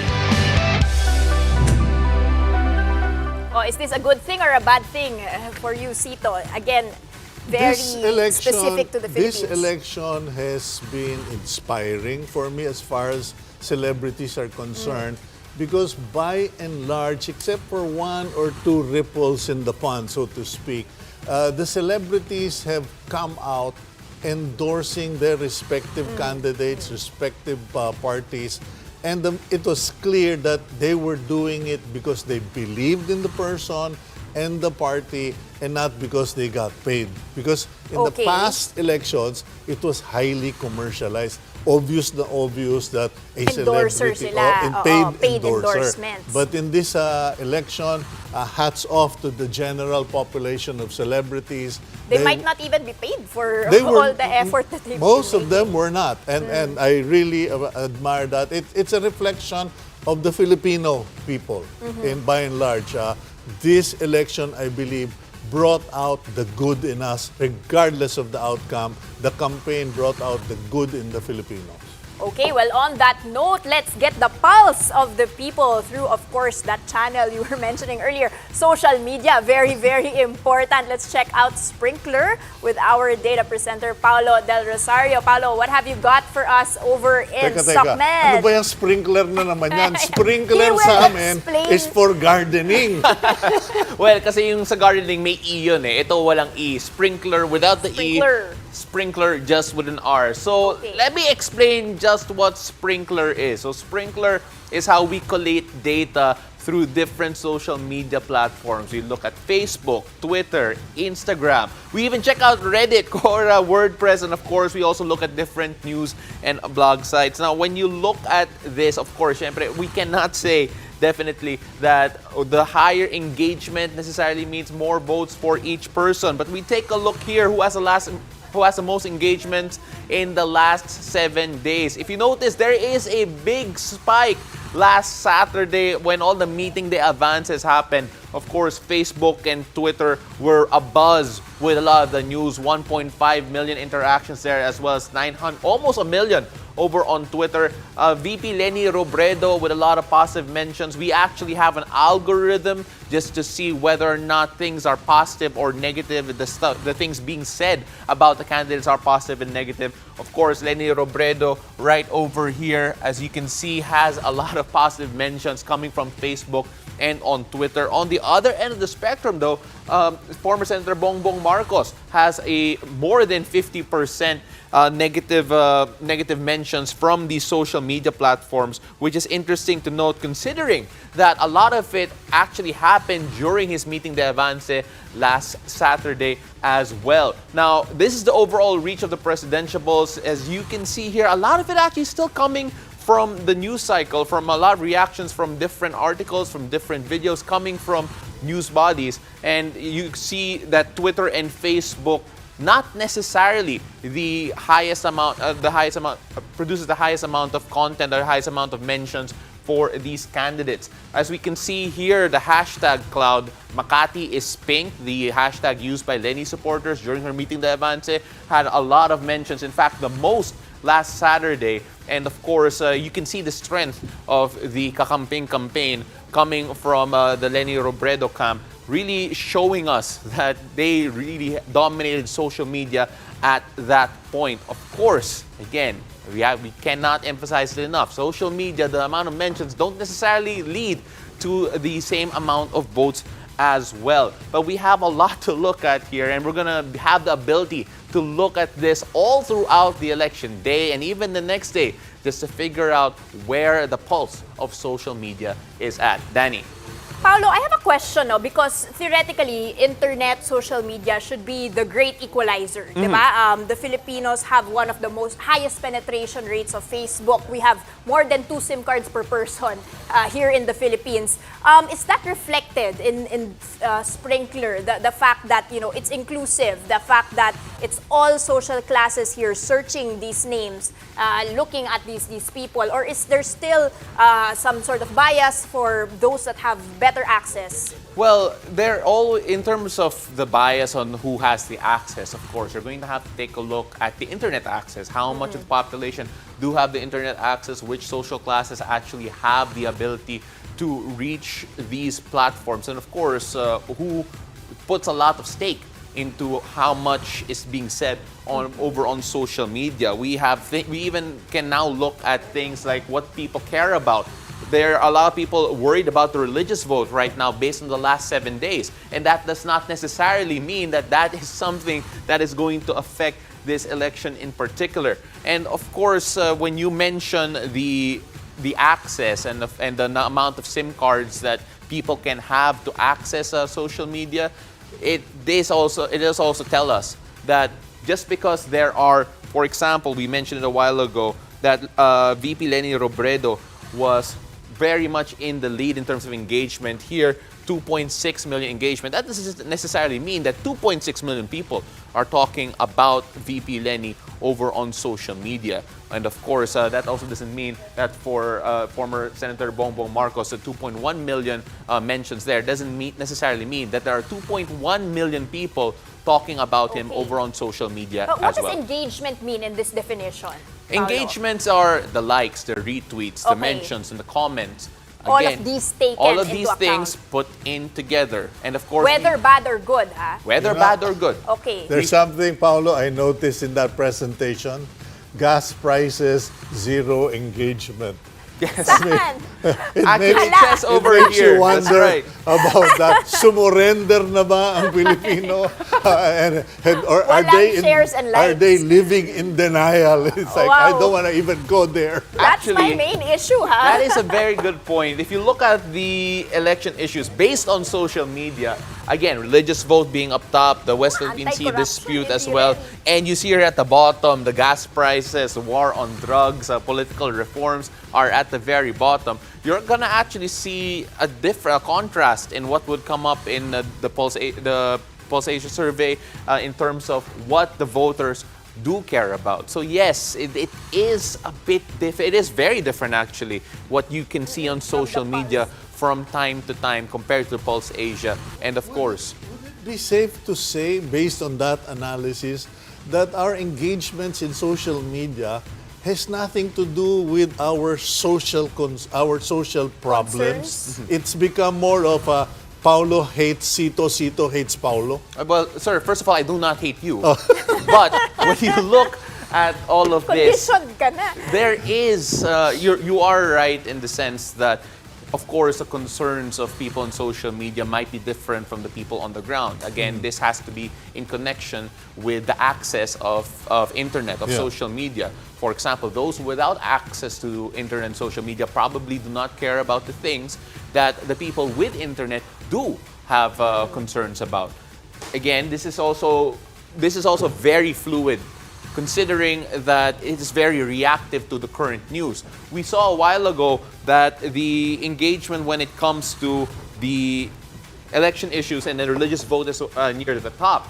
Remember, very recently, there was the discussion on the block voting from religious organizations. So that has That's really the last 7 fueled days, eh? Oo. from the last 7 days. So that has really fueled the discussions. Those defending, those attacking the vote block policies and all of that. So this is not reflective of what people necessarily do care about, but it does show us what currently is being discussed at the moment. Again, last 7 days, religious voting, fake news being a big issue. And of course, interesting to note also in the last 7 days, West Philippine Sea dispute also being discussed as well, Cito.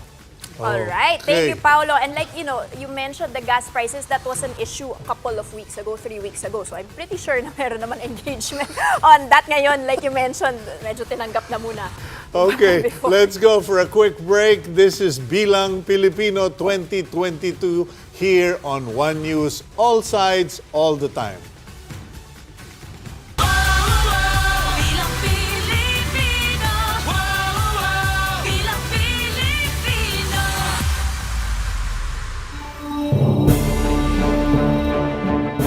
As a political leader, dito papasok yung pagiging controversial figure ni Aguinaldo because he made several political decisions which has political implications. Kasama na dyan yung pag-sign ng execution order ng Bonifacio brothers. Hinimok siya ng dalawa niyang advisors for the sake of political survival ay kailangan mawala ng magkapatid. And he agreed to sign that. So it was a political decision. Ang death ni Bonifacio, mas malinaw na may hand siya doon kasi may death sentence talaga si Bonifacio. Pero yung kay Luna, although hindi mo pwedeng sabihin na directly responsible siya doon, madaling isipin na alam niya na mangyayari yun. At may bali-balita na binabalak ng iluklok ang kanyang sarili bilang diktador, kapalit ninyo. Aguinaldo was acting on the belief that Luna was moving to oust him or to conduct a coup d'etat against Aguinaldo.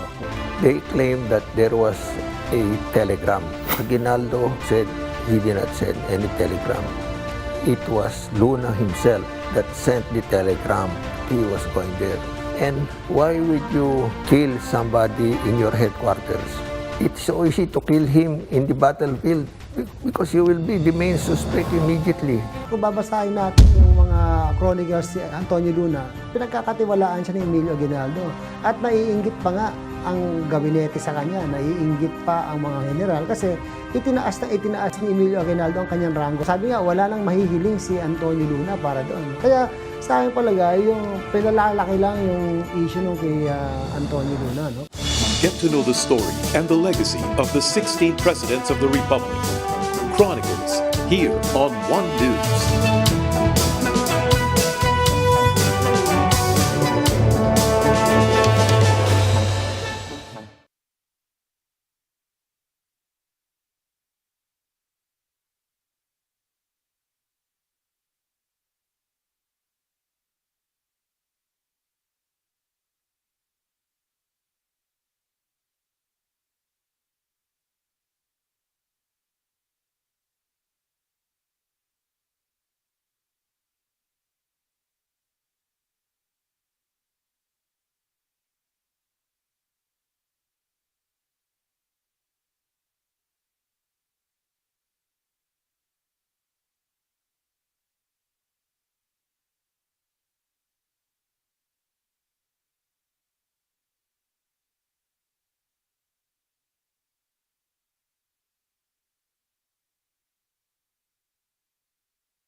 This is Bilang Pilipino 2022 here on One News. I'm Cito Beltran. And I'm Danie Laurel. You are watching us from the One News Election Data Monitoring Center over here in Reliance, Mandaluyong. Okay, what are the main social issues now according to our voters? To answer this, let's go back to our data presenter, ang gwapong-gwapong Paulo del Rosario. Cito, alam mo, I really feel like I'm just a younger version of you. Nah. So, I'm in between here. Let's All right, let's go straight to the data. All right, let's go straight to the data. As we mentioned a while ago, over on our sprinkler app right over here, we can see just what the concerns are over on social media. Again, from the past 7 days, there was a lot of discussion that I had with Cito over here about the gas prices. But of course, that doesn't necessarily reflect what the people say on the ground. Let's take a look at the Pulse Asia survey over here at our big wall. And according to Pulse Asia, the prices of goods, better paying jobs, and of course corruption are the top 3 issues for the voters. Again, according to Pulse Asia. Now, kasama na doon yung gas prices when you look at the prices of goods. So there is a big discrepancy when it comes to on the ground and of course over on social media over here. Again, prices of goods, better paying jobs, and corruption are the key issues according to Pulse Asia. But if we go back here on social media, there is that big difference. We take a look here, religious vote being number 1, fake news being number 2, and of course the West Philippine Sea being number 3. That, of course, very different from what we see on the ground. But this is very current though, again, over the last 7 days. That is going to be something to consider, of course. But then when you go down to the deep of it, to the meat of it, according to the surveys, it is not these issues necessarily. In fact, gas prices at the bottom right over here, over on social media. And of course, you have to consider the other goods that are affected by all of that as well. Cito? Very interestingly then, Class D, diba, is 78% of the sampling of this Pulse Asia survey. So this is what matters to that social I class wanted to throw a question to Go Paulo, ahead. pero go baka ahead. awayin ako itong bata eh. Is there an economic divide between Class D and Class E? I mean, at the end of the day, Bakit magkaiba pa yung issues diba? nila? Kasi most of them live in a one-room house. They all sleep in the same room, they eat in the same room, etc. And whose creation is this? Is this the creation of our society? Because looking at your presentation, Paulo, it lands to me that the sprinkler without an E is a reflection of upper class. That's what we were wondering, diba? Diba? Is it that the people have access to internet? Yeah, So they can kumbaga search nakakabasa these ng balita Yeah. or may internet. While this Pulse Asia, parang bilihin ng presyo ng bilihin yung siya iniisip ang nila. nagsasalita. Oo. And you know what's lingering in my thought, Danie? This thing about corruption. I mean, how many Filipinos really understand the concept of corruption? Because kurakot. you always talk about corruption in the political arena, but in the real life of Filipinos, sorry na lang po, but I feel that anyone who pays somebody to get a license faster or to get a permit faster or to get a police clearance faster is corrupting somebody. Well, Cito, syempre, you mentioned corruption a while ago. And if we go back here on Sprinkler, just to emphasize your point, corruption top 2 over on Pulse Asia, over on social media, anti-corruption, bottom 2. Bottom 2. In fact, it only has more mentions than gas prices because it actually has mentions. Over here in the past 7 days, gas price is not really part of the discussion over on social media. But then again, you mentioned the class divide here, whether or not this is affecting the discussion on social media, and of course what we see in the surveys. There may be a point there, but I cannot speak as to whether or not Class D really do not have a lot of access over here on social media. Again, the surveys were conducted through a scientific way and a way that is not necessarily knee-jerk reaction to what happened in the news recently, as opposed to this, wherein they are reacting to exactly what happened in the past 7 days. That's the reason why religious vote is up here, considering the debate that we had recently about the block voting over by religious organizations, Cito. And also, Cito, no, just to note, the Pulse Asia surveys, that's a sample. So that's between 1,500 to 2,000 people. They distribute the sample across different demographics, geographics, different issues. It's very specific, the sampling way, whereas social media is whatever is there, diba? So it's a mismatch of intentional on the part of the Correct. survey firm. This is what is out there. Yeah. At the moment. Now, I got handed a note here for my education. Okay. Tama. Class D are self-employed waiters, grab riders, and tinderas. May access yan to social media as well. I mean, these people, But I don't think of any Filipino who has no access to social media. When you think in terms of the fact that even our children must now be on the internet for non-face-to-face classes. So, kumbaga, parang... I mean, just the amount of people with GCash in the sari-sari stores. No, really. Don't get me started on anywhere. GCash. Okay. All right, now to help us deduce these issues further, we have with us, of course, economist Ronilo Balbieran of the University of Asia and the Pacific. Good morning, Prof. Good morning po sa mga idol ko, Sir Cito and Dr. Danie. Nako, we are very, very honored to have you here in our election coverage. Now, let's take a step back before digesting all of these current issues. Let's take an economic point of view on what your opinion is from what the Duterte administration has achieved. What are the best things they achieved? Are you positively surprised? What could have been done better, especially considering the bulk of this was in a pandemic situation? Well, alam naman natin yung build. So that's the most important, the biggest, boldest attempt of the national government in terms of achieving 5% of our national income devoted for infrastructure. And I think for 2019, for the first time in the history of our country, that was achieved in terms of actually spending that money for infrastructure. So, yan ang pinakamalaking nagawa ng ating current government for our economy, because we really underspent on infrastructure for decades, and that has hampered our ability to actually grow way faster without overheating, without getting into inflationary problems. So that's number one.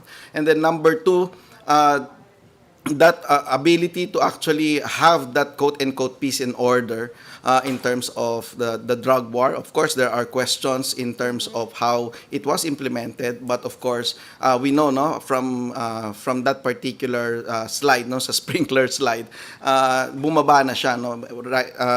Hindi katulad ng dati, na mataas talaga yung concern natin in terms of problems in the drug war. So that's very important in terms of making sure that our economy will grow in the time of peace and order. So that's the combination of priority programs of the Duterte administration that I think translated into a solid growth even in times of the pandemic. Of course, we went down historically by 9.6%, negative 9.6% in our GDP, but we bounced back very strongly in 2021 at 5.6%.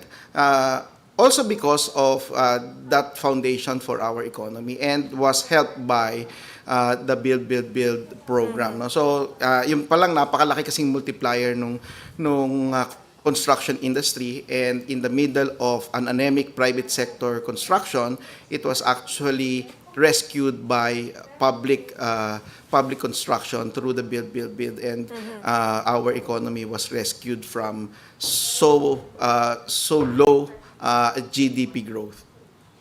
Okay, Professor, In terms of our recovery, because many of the analysts, economists, experts such as yourself have said that the incoming administration, regardless of whoever wins the election, is going to be facing a giant of a challenge in terms of getting the economy started, getting the jobs back, etc. What's your projection? Well, medyo taliwas ako doon sa ano na 'yon sa ganung view, no? There are three basic components in terms of having a strong economy, strong healthy economy. So, people, money, and spirits or emotions. So those are the three things that you will have to look out for para masabi mo na talagang strong yung foundation ng economy natin. No? So, and then from there, you start with the strength and health of the economy, and then you talk about the growth or the acceleration of the economy. On those the three, no, people, money, and spirits, we are in surplus of all those three. No, we have the young, growing, many people in the Philippines. In fact, we will just be one of the 12 countries in the world that will have replacement levels of population growth. That's number one strength of our economy. Number two, we have our money. In the middle of the pandemic, we had one of the biggest in IPO market. We have the biggest corporate bond issuances. So ang dami-dami natin pong pera kahit sa gitna po ng pandemic. Kaya nga bilis natin pong naka-recover. And then number three is the animal spirits, as mentioned by the inventor of macroeconomics, John Maynard Keynes. No? So we are very, very hopeful. We are a very emotional country. And umapaw ang emosyon sa Pilipinas at nakita natin yan in the rallies that we've had. So if you have those three, then you will not have problems growing the economy. So it will now be the challenge of the next president to actually grow this strong economy. So ang pinag-uusapan lang natin dito, hanggang saan ba pwedeng i-maximize ng next president itong assets and strength of our economy. So from 6%, which I think is a mediocre growth rate, no? So the level of economic growth that must happen to eradicate poverty is 10% per year for 10 consecutive years. And it has not been achieved historically Medyo matagal-tagal pa. by any president. So I think that's the biggest challenge, to grow our economy Professor, to that level. how would you achieve 10% year-on-year economic growth? Especially when, we, according to FinanceSec, we need 6 years or 5 to 6 years of 6% just to pay back the utang ng COVID. So, that 10% after those 6 years pa. Well, yung 6%, I think, for me, even if you don't have a good president, our economy without a pandemic will grow at 6%. That has been, our economy grew by 5% in the last 70 years before the pandemic, with or without a good president. So because of those three things I mentioned, we have already the fundamentals, the people, the money, and the spirits. Okay. So the challenge there is how to grow it. So the question is how to grow it. China did it, they were not part of the top 20 countries in the world more than 2 decades ago, but now they're number 2. So how did they do it? So number one, they really, more than 10 years of infrastructure development. So that's very important. That's number one. And in fact, India tried to imitate China, but they were caught by the pandemic towards 9th year of their infrastructure development. And that was actually the plan of the Duterte administration, to start this and let the next government, next 3 presidents continue this build, because that's the only way for you to actually grow our economy by 10% and even more without hitting inflation. So parang yung may Rob, bathtub tayo. I'll interrupt you there because Yes, sir. Yeah. anecdotally nga, and even the supporters themselves of BBM have mentioned, they're not necessarily supporting BBM, but they're also supporting the continuity of the Duterte administration, specifically with Sara Duterte as his VP. To what extent is this actually positive for growth? Because nga, at least, at minimum, mako-continue yung build that you've mentioned is so crucial for this 10%. Yeah, because build, construction is one of the biggest and widest industry that has interconnection with all other industries. So if you grow the construction industry led by the public sector, public sector is 1/4 of the total construction industry. If the public sector leads the construction, then the private sector, so imagine niyo, maggagawa ng ports, airports, roads, rural roads ang ating gobyerno, the private sector will construct factories, malls, houses, etc., etc. So that will actually enlarge our economic growth, and then all the other industries will follow. Kaya importante, for example, not just in the build. So together with the build is also the housing project. So kasi kasama yun dun sa tandem ng private sector construction and the government construction. If you have that, tingnan nyo, dikit-dikit yun, yung agriculture, yung tourism, yung manufacturing of related construction activities, pati yung food ng lahat ng ating mga construction workers, which is around more than 4 million. So lahat yan, dikit-dikit, if you actually jolt our economy with a large construction spending led by the private sector, led by the government, and then be followed by the private sector. Professor, of course, you cannot do that without actually having all the other related government programs like the manufacturing na minention din ng ating mga presidentiables. No? Yeah. You cannot do that because you will end up importing all these construction materials, and Yes. you will have a problem with our currency. Okay, Professor, if I may, there's one component in what you've mentioned. Everything you mentioned is in the economic playbook. Yes. All you have to do is look at the playbook. But one big concern in the last 6 months, if I'm correct, is the disparity between the minimum wage and living wage.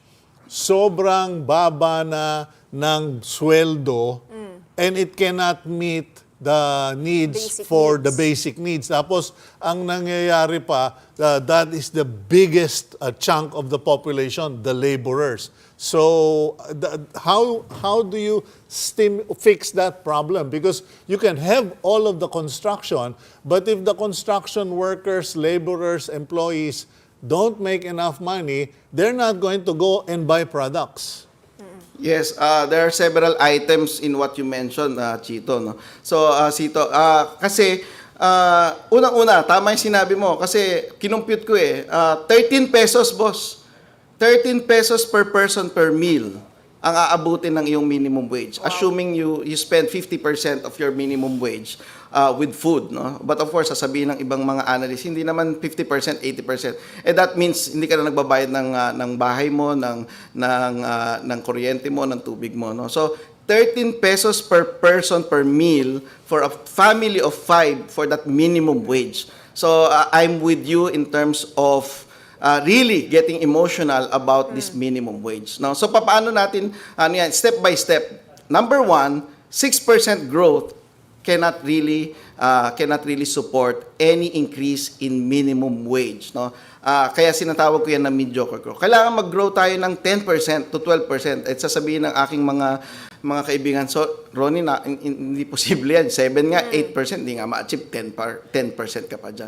So, but that's the first precondition for actually increasing at the nationwide scope yung ating minimum wage. No? So, you cannot just legislate increase in minimum wage. No? So, kailangan you have to grow your economy very fast. Number 2, you have to make sure that we actually gather our resources, assets, no? Government and private sector, so that we will be able to smoothen the income of our family, especially yung mga lower income. Ano ibig sabihin ko ng smoothen? Kasi yung 13 pesos per person per meal, Cito, tapos nagkasakit pa yung anak mo, especially doon sa mga mahihirap, saan sila kukuha ng pampacheck up? Ngayon, pag siniresitahan sila ng gamot, saan sila kukuha ng pambili ng gamot? So, ibig sabihin nun, mga 3 hanggang 5 araw silang hindi kakain para lang makapagpa-check up at makabili ng basic na gamot. So, in Prof, short, apart from this, no, you were mentioning 10% growth. We know our last inflation print was 4.9%. So the real growth is 10% minus 4.9, di ba? I mean, next year wala na tayong pera pag if it keeps at this rate. I mean, what can the government do and the new administration right away to arrest this inflation, which comes from oil prices that make our bilihin more expensive? It's things that are beyond our control, or are these controllable in any way? Can there be promises from the government to, apart from you can't increase the minimum wage, at least arrest the prices? Tama ka dyan, Doc Danie, no? So, ang one word, ang sagot ko dyan, interconnectivity. Interconnectivity. Interconnectivity in all aspects. Health, no, yung sinasabi ko kanina, yung ating mga industries. For example, yung presyo ng gulay, no? So malaking part yan ng inflation, yung presyo ng transportation. So all of this, as you know it, no, is driven by a lack of our interconnectivity. So malaking part dyan. So if we are digitally interconnected, we are actually able to forecast demand, no? Forecast demand, and therefore we can actually reallocate yung agricultural supply all the way to the household, to the groceries, to the supermarkets. Kung ilalagay natin yan, so walang tapon ang ating mga agricultural products, more than 50% of the agricultural output actually evaporate. Kasi pagka nagstay yan sa truck, sa palengke, nag-evaporate yan ng 50%. Yung repolyo mo na napakalaki, pagdating yan sa bahay, kalahati na lang. And binabayaran mo yung nag-evaporate na yan. So, that's one big solution in terms of our inflation. No? So, kung wala man tayong magawa sa oil prices, we can make sure that we have actually cut the level of mismatch in terms of information ng supply and demand. Number 2, yung digital interconnectivity. So hindi natin ma-achieve yan kung wala tayong internet. Isipin mo kung pati ang ating mga agriculture and tourism activities are actually interconnected in terms of internet. So kumaga naka-Grab, Lazada, Shopee ang itong mga agricultural products. Then we can actually lower down transaction cost, transportation cost, lahat ng related costs, and then we can contribute to the reduction of increases in prices of basic commodities, at the same time increasing the purchasing power of the agriculture sector, which accounts for 65% of our poverty in the Philippines. Yeah, Professor, you mentioned agriculture, and that's very close to my heart. And in past, it's been proven that agriculture can contribute largely to economic growth. But in the many conversations I've had with former Secretary Manny Piñol, his lament was that the economic cluster always got in the way of agriculture development because yung economic cluster, they believe in quick, cheap solutions, Mas importation. mura to import. Yeah. Mas mura for that administration. How should this play out in the next administration? Well, nakita natin yung strength of the agriculture sector in the pandemic. No? Everybody except yung agriculture, finance, and utilities did not go down. Lahat ng mga industriya ng Pilipinas went down. So therefore, agriculture saved us. Even if we have actually neglected to actually support agriculture. And this will be a large portion if ever we have hopes. If we want to hope for a larger employment generation by the government, kailangan talaga yung agriculture. No? So masyado ka lang kasi tayo nagpo-focus sa prices. No? So that's one. But most importantly, we have to support our farmers with All those, no, alam naman ng gobyerno kung ano yung dapat nilang gawin, no, yung infrastructure, yung irrigation facilities, yung post-harvest facilities, and then my bias is e-commerce. Put e-commerce to agriculture so that they will be directly connected with the manufacturers, directly connected with our household consumers. They will be connected with cross-border, no? Yung pagka nag-export tayo, merong ibang mga produkto na may surplus tayo. So, like banana, so we can export them and we can actually export them in an e-commerce way. So that's the one quickest solution to actually address the problems of our farmers. If only we bring down the power of the internet and digital technology to our farmers. Okay. Prof, let's turn foreign from domestic issues. No? Of course, we know that we're very domestically reliant, 70% of our GDP consumption.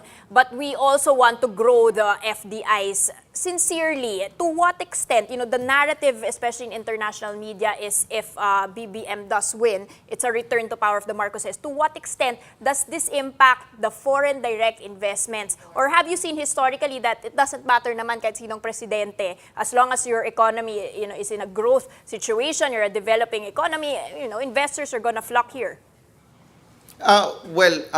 If he will be true to his promise that he will address the energy challenge of our country. So, pinaka-importante because there is a very thin margin between the supply and demand of power. And therefore, if we grow our economy, yung sinasabi kong 10%, that might not happen at all because it's not because of oil prices causing inflation. It's electricity prices causing inflation. So, if he will focus immediately in increasing substantially the supply of electricity, that will support, so parang increase mo yan 20-30% reserves in terms of supporting any additional demand for our electricity, then that can actually bring down electricity prices, and that can attract a lot of investors, especially the power hungry industries like yung mga nasa mga telecoms, nasa mga BPOs, nasa mga manufacturing. They consume a lot of electricity, and if you don't have power, and if you have very high prices of power and electricity, then that increase in FDI might not happen at all. So that's the first thing in the list for me. Professor, I just want to ask this point or raise this point. You talked about foreign direct investment, etc. And the government, the Duterte administration, has taken steps to liberalize many areas, especially with the Public Service Act, etc. But there are still comments about government being too tax-driven. Kumbaga, walang incentive to come up because even before you can make a profit, you're already paying taxes on goods, services, and materials. Should the next government or administration reconsider or consider going on a tax diet? Given ang dami pang gastos ng pandemya that we need to fund. That's a very sensitive issue. But I will attack it in the way that the government is tax hungry because it wants to spend. It wants to be the superstar in terms of spending, and it may not be so.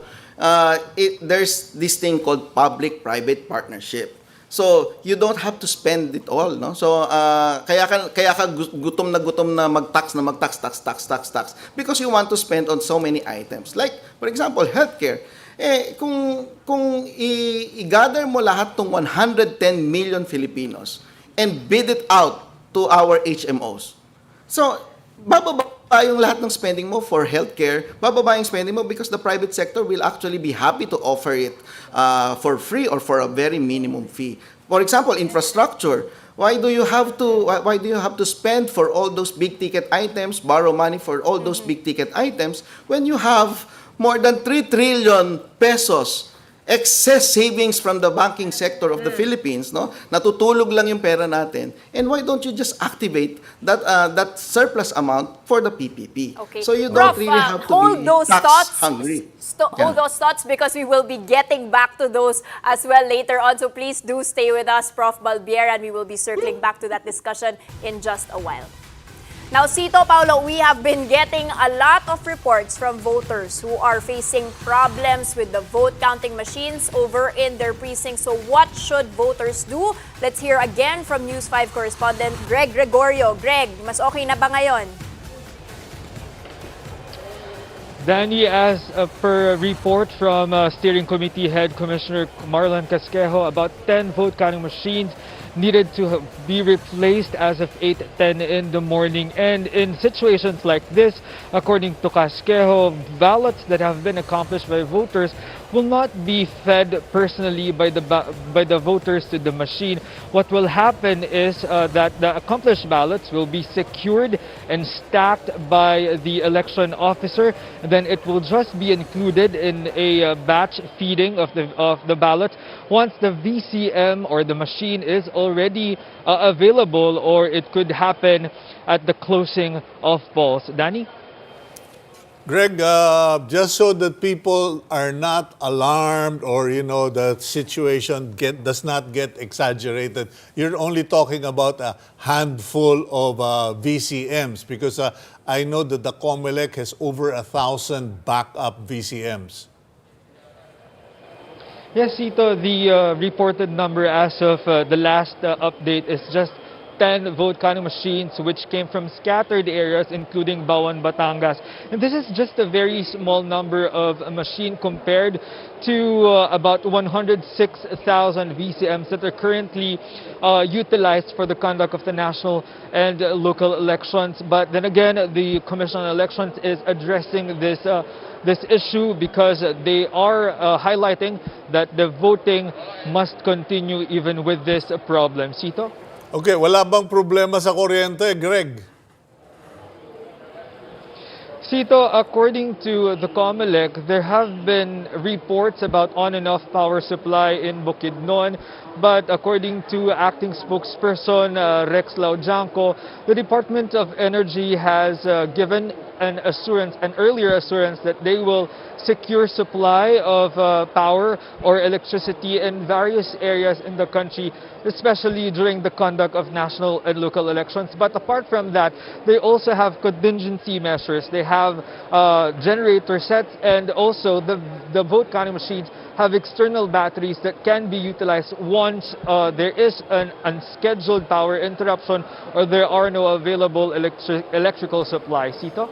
Okay, Greg, you said that the voters have the option to leave their ballots if the VCMs are not operational at the moment. How can they be assured that if you leave your ballots, it will be counted and processed properly?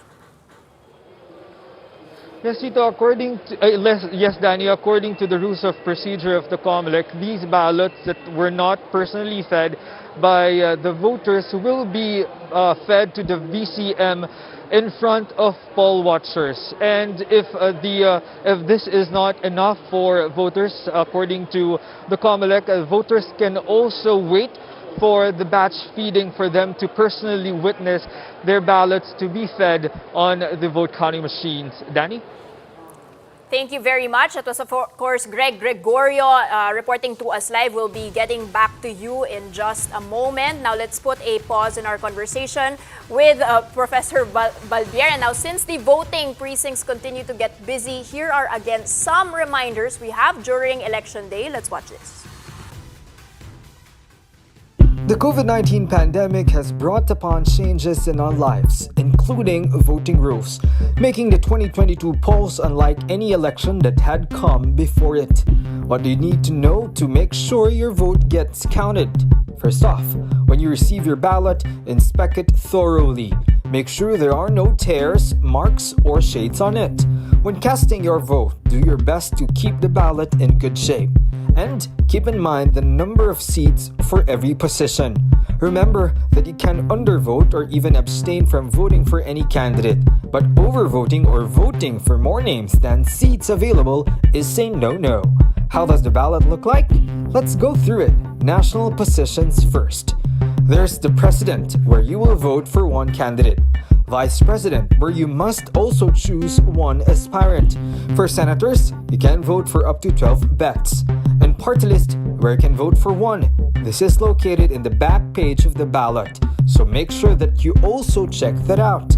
As for the local positions, there's one seat for a representative at the lower chamber, one for governor, one for vice governor. For provincial board members, the number of seats vary per district. For city or town mayor, one candidate. Also one aspirant for vice mayor. And for councilors, the number of seats also vary per district. As for requirements, the only requirement is for voters to be, of course, registered and to wear a face mask. And fear not if you choose to wear your supported candidate's collar. Just make sure it doesn't bear your bet's name, face, or any symbol associated to any candidate. IDs are also not required, but Comelec encourages voters to bring one in case a poll watcher needs to confirm some information. All voters will also be subjected to a temperature check. Voters who show COVID symptoms will still be allowed to vote in an isolation polling precinct. Lastly, voters are encouraged not to bring their children and to refrain from engaging in conversations with other voters to ensure the safety of all. Reforming sectors, creating more jobs, uplifting MSMEs. These are just some of our presidential candidates' economic agenda if they are elected to the country's highest position. Well, let's get Paolo back to break the issues about what voters care about. Paolo. Thank you, Danie. Now, we mentioned a while ago that a lot of the voter issues do concern the at least online, have been concerned about the religious vote. And of course, that has been something that we have tackled just a while ago in terms of this not necessarily being what is reflected in the recent surveys. Now, we saw in the surveys a while ago, consumer goods still take up the number one concern for voters according to Pulse Asia. But of course, we can see still a big difference when it comes to what they care about over on social media. Now, this is again very reaction-based when it comes to the news that has been coming up in the past 7 days. Now, back looking at this over here, religious vote is still the number one concern, especially with the news about block voting for religious organizations. Fake news in West Philippine Sea still also part of the discussion. And as opposed and in contrasting to what we saw a while ago over the Pulse Asia survey, anti-corruption near the very bottom of the concerns over on social media, despite it being number two according to the surveys. We also had discussions on whether or not the socioeconomic classes that were surveyed did play a big part of it. Again, a big chunk of it coming from Class D. Maybe not be indicative of what is being talked about here over on social media. But again, we're going to see this probably change throughout the day and throughout the entire election cycle. So we'll be able to keep an eye on that over here on Sprinkler without an E. Cito, Danie? Okay, Paolo, sorry, very quickly lang. I saw that you had a word cloud. Yes, I did. Over there. Show us that and just explain to us what's the pulse, especially today, no? That you mentioned this for the last 7 days. Is this changed in any way because of election day? Well, because of election day right now, again, we see a bit of a word cloud here that we're garnering different reactions. Again, some of them negative, some of them positive, used in different ways. If you look at how the presidential polls are being talked about, a lot of them are actually reacting to the news coming out over on traditional media. And if you look at the hashtag cloud over here, the Makati is pink, Lenny, Kiko, again, very loud over the last 7 days because they're meeting the Avance. If you look at BBM Sara 2022 as well, that was also because of Remittang de Avance.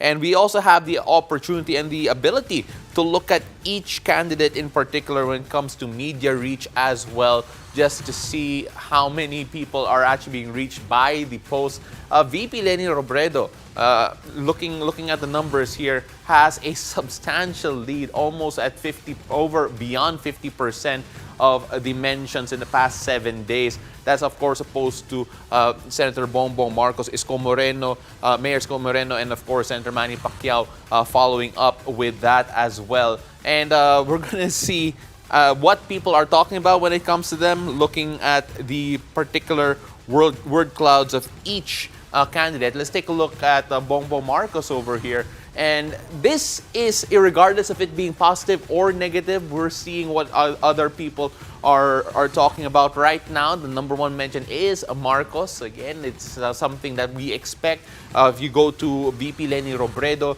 President, it's the number one being mentioned over here with regards to the position she's running for. Again, this could be positive, this could be negative, and it does not give us an indication though of whether or not this could affect the elections, as we mentioned a while ago, Danie. Okay, and speaking of Sara Duterte, she is currently casting her vote out down there in Davao City. That's Sara Duterte on the right of your screen. And like many Filipinos, it will take her a few minutes to fill up. Let's see kung may issues ba dyan sa VCM dyan sa Davao. Baka dun, Cito, mas the longest ballot list in the world, I think. Okay.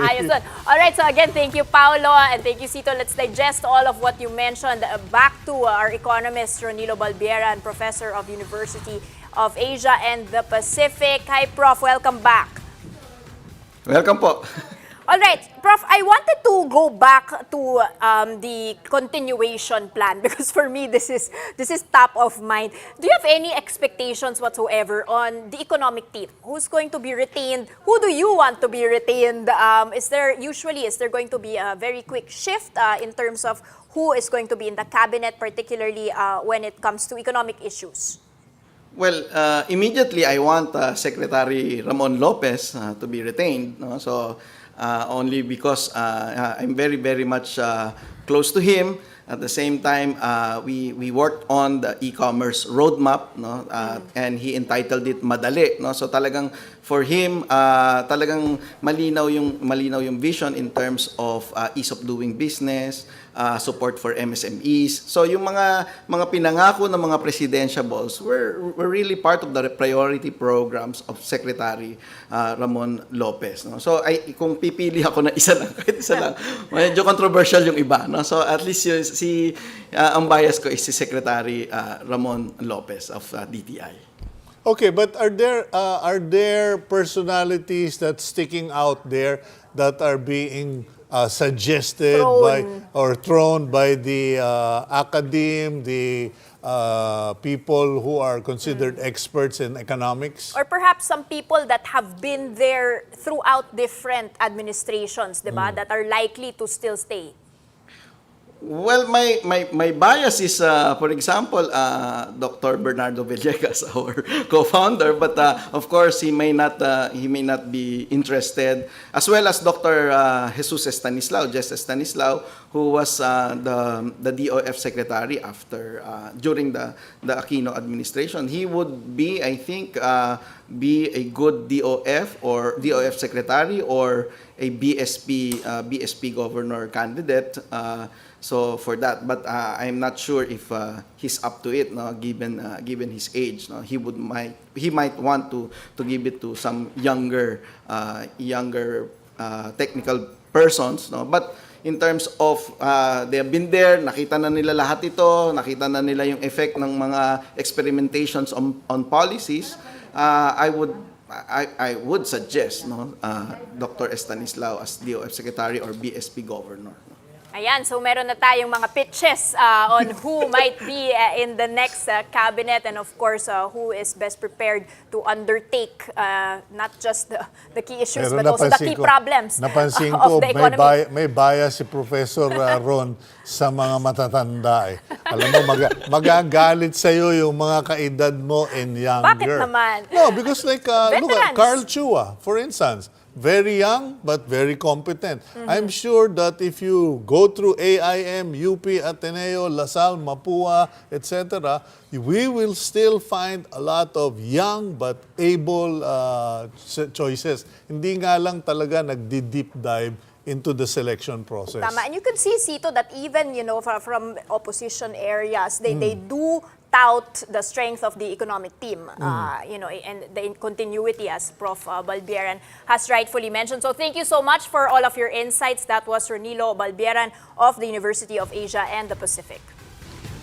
Okay, former President and Pampanga 2nd District Representative candidate Gloria Macapagal Arroyo is casting her vote in Lubao, Pampanga now. To give us some updates, we have correspondent Laila Pangilinan reporting to us live from Lubao, Pampanga. Laila, what's the latest there?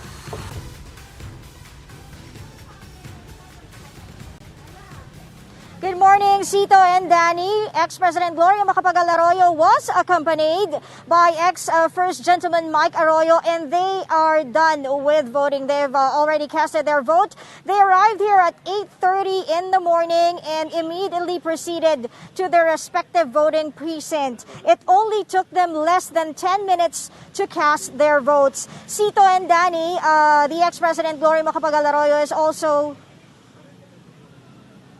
running for Congresswoman, and she is unopposed for the 2nd District in Pampanga. In Kapampangan, she said that she is happy for the trust that District 2 has given her, and though unopposed, she still went out and campaigned because District 2 for her is family and for an even united District 2.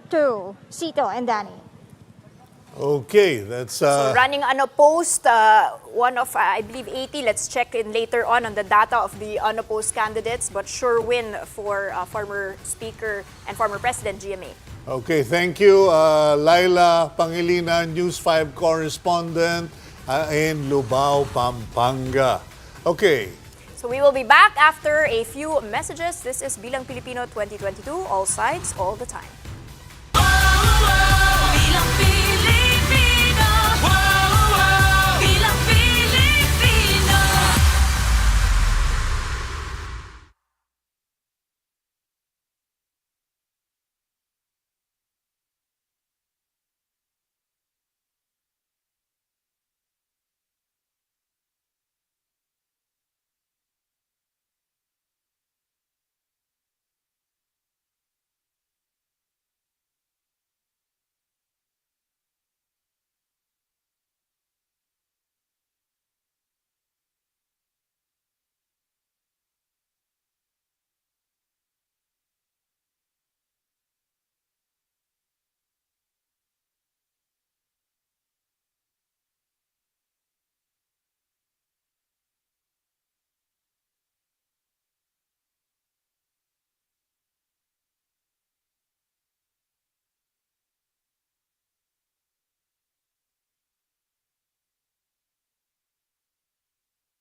Okay, you're back on One News. This is Bilang Pilipino.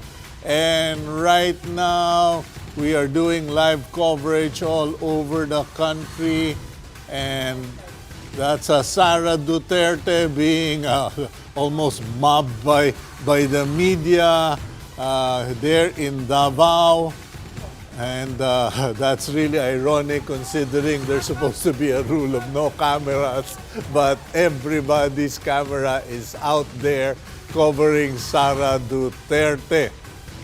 Now, it's just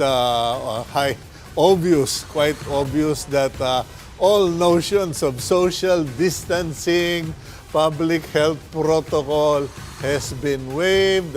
Sara Duterte continuing to accommodate selfies with supporters and with media. And okay, I think they're now exiting the school premises where Sara just cast her vote.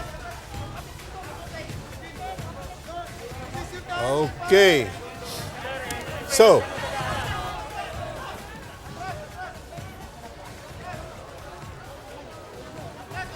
we'll try to get on-the-ground reporter as well there later on to see whether the voting over in Davao City is orderly. We do see a swarm of crowds taking selfies with Sara Duterte, who has just finished casting her ballot. This, of course, follows BBM, who already cast his ballot over in Ilocos. We also had earlier this morning Senator Panfilo Lacson. Okay. Earlier, Sara was seen making a signature or writing her signature on the desk where she voted. I suppose they're going to dismantle that desk and hang it on the wall of the school. Kumbaga, parang trophy or memorabilia. That she voted in that precinct. Okay, the crowd continues to gather, and I suppose our colleagues in the media are all waiting for Sara or listening in for her statement. There you go. Historically, of course, a Duterte stronghold, Davao City there. Okay, apparently Sara is forced to do an impromptu press conference. We will try to connect and listen in.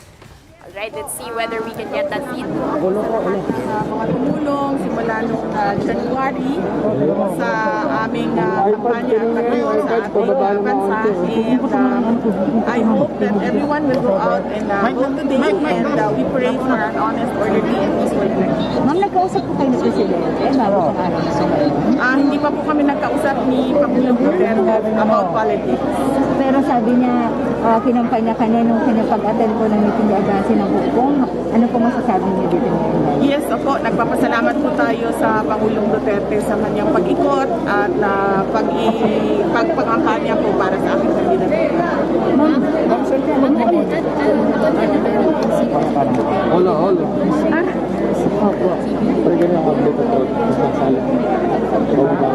Of course, wala. Lahat naman tayo pwede pumili ng ating gustong kandidato. Lalong-lalo na ang Pangulo. It is his right to endorse or not endorse him. Pero ma'am, kayo po, nilapit niyo po ba ang running mate o sino na kay Pangulo? Hindi po. Hindi po kami lumapit kay Pangulong Duterte para magpa-endorse. Kaming dalawa. Ipapala rin po, anong person manalo President? Well, pag ang una-una natin, manalo man tayo or matalo, we already prepared an online Thanksgiving para po sa lahat ng mga tumulong and of course sa lahat ng gustong pasalamat po sa safe na pag-conduct ng kampanya for the past 90 days. Yung National Defense Post po, hindi pa po natin na iniisip yung cabinet position. Ang concern po natin ngayon is that the votes are counted correctly. Ma'am, what are your plans after the election? Saan kayo mag-monitor po ng result at ano dito lang po sa Davao? Tomorrow po, meron po kami, magsisimula na po yung pasasalamat ko sa lahat ng mga tao na tumulong. So pupunta po ako Manila, and then we have scheduled the per group na meeting na it's basically me personally saying thank you sa kanila. So it will start tomorrow, May 10 hanggang Friday, May 13. So mag-iikot din kayo ng personal ang pasasalamat niyo po? Yes, opo. Pupunta po kaming Manila bukas. Una-una po pupunta kami sa headquarters para magpasalamat sa mga tao doon dahil for the past 90 days as well, merong support group na nagtatrabaho doon sa Lakas headquarters. So kailangan po pumunta doon and personal na magpasalamat sa sakripisyo nila. And nag-schedule din kami ng iba't iba pang mga grupo na kailangan po pasalamatan. So, May 10 to May 13. But will there be something like that in Davao City? Will there be a celebration? Okay, that's Vice Presidential aspirant Sara Duterte, who just concluded her voting in Davao City. The fate of the country's next 6 years relies on the decision of over 60 million registered voters. How can we ensure a clean and transparent vote counting process? To talk about this, we have Gus Lagman, Chairman of the National Citizens Movement for Free Elections, or NAMFREL. Good morning, Sir Gus. Good morning, Danie and Cito. Sir, thank you so much for joining us live here in studio. Now, how did we prepare for this specific poll, specifically as a poll watcher yourself? What did we do differently compared to the previous election, sir? Well, okay. What we've done since 2010, when they automated the elections, was to shift to the random manual audit. We used to poll watch, but not anymore, because they've automated the elections. And we used to do the quick count before, but we can't outrun the automated system. So we shifted to the random manual audit. And what happens is that, you see, there are 253 districts, and we chose 3 times, average of 3 per district, and we're watching 759 precincts, picking up getting the ballot boxes and then counting them manually, and then comparing the results of that with the official COMELEC results. So that's the audit that we do. And the 759 precincts are picked randomly. So average of 3 per district. And so if those 759 matches with the official count of COMELEC, then perhaps we can extrapolate to the entire 60-something thousand precincts. Okay, could you give us a timeline here, Sir Gus? Meaning, we're voting today, then by tomorrow, I presume we start counting the votes. And when does NAMFREL step in to do the random audit? And is it at the same time as COMELEC does it, or is it separate schedule? With the COMELEC, because it's automated, they, after printing the first 8 copies of the election returns, they transmit the results to the transparency server and to the municipality canvassing board of canvassers. In our case, of course, we wait for the transparency server to make their counts available to us, the media, KBP, and the Citizens Arms. So that's the only time that we can do our count. So, are we expecting less discrepancies this coming election year? Is it much more fair? Can we say that with conviction? Especially with the... Allow me to add ahead, to sir. that. In particular, if you remember, Gus, that time when we had a midnight blackout. 7-hour glitz. Yeah. The counting was going on smoothly, and then suddenly it stopped, and Yeah. it stopped for 4 hours. 7. Oh, 7 hours. Is that for sure not going to happen this time around? Oh, well, only Comelec can say, but they said, they assured us that it won't happen. They assured us. So that it won't happen again.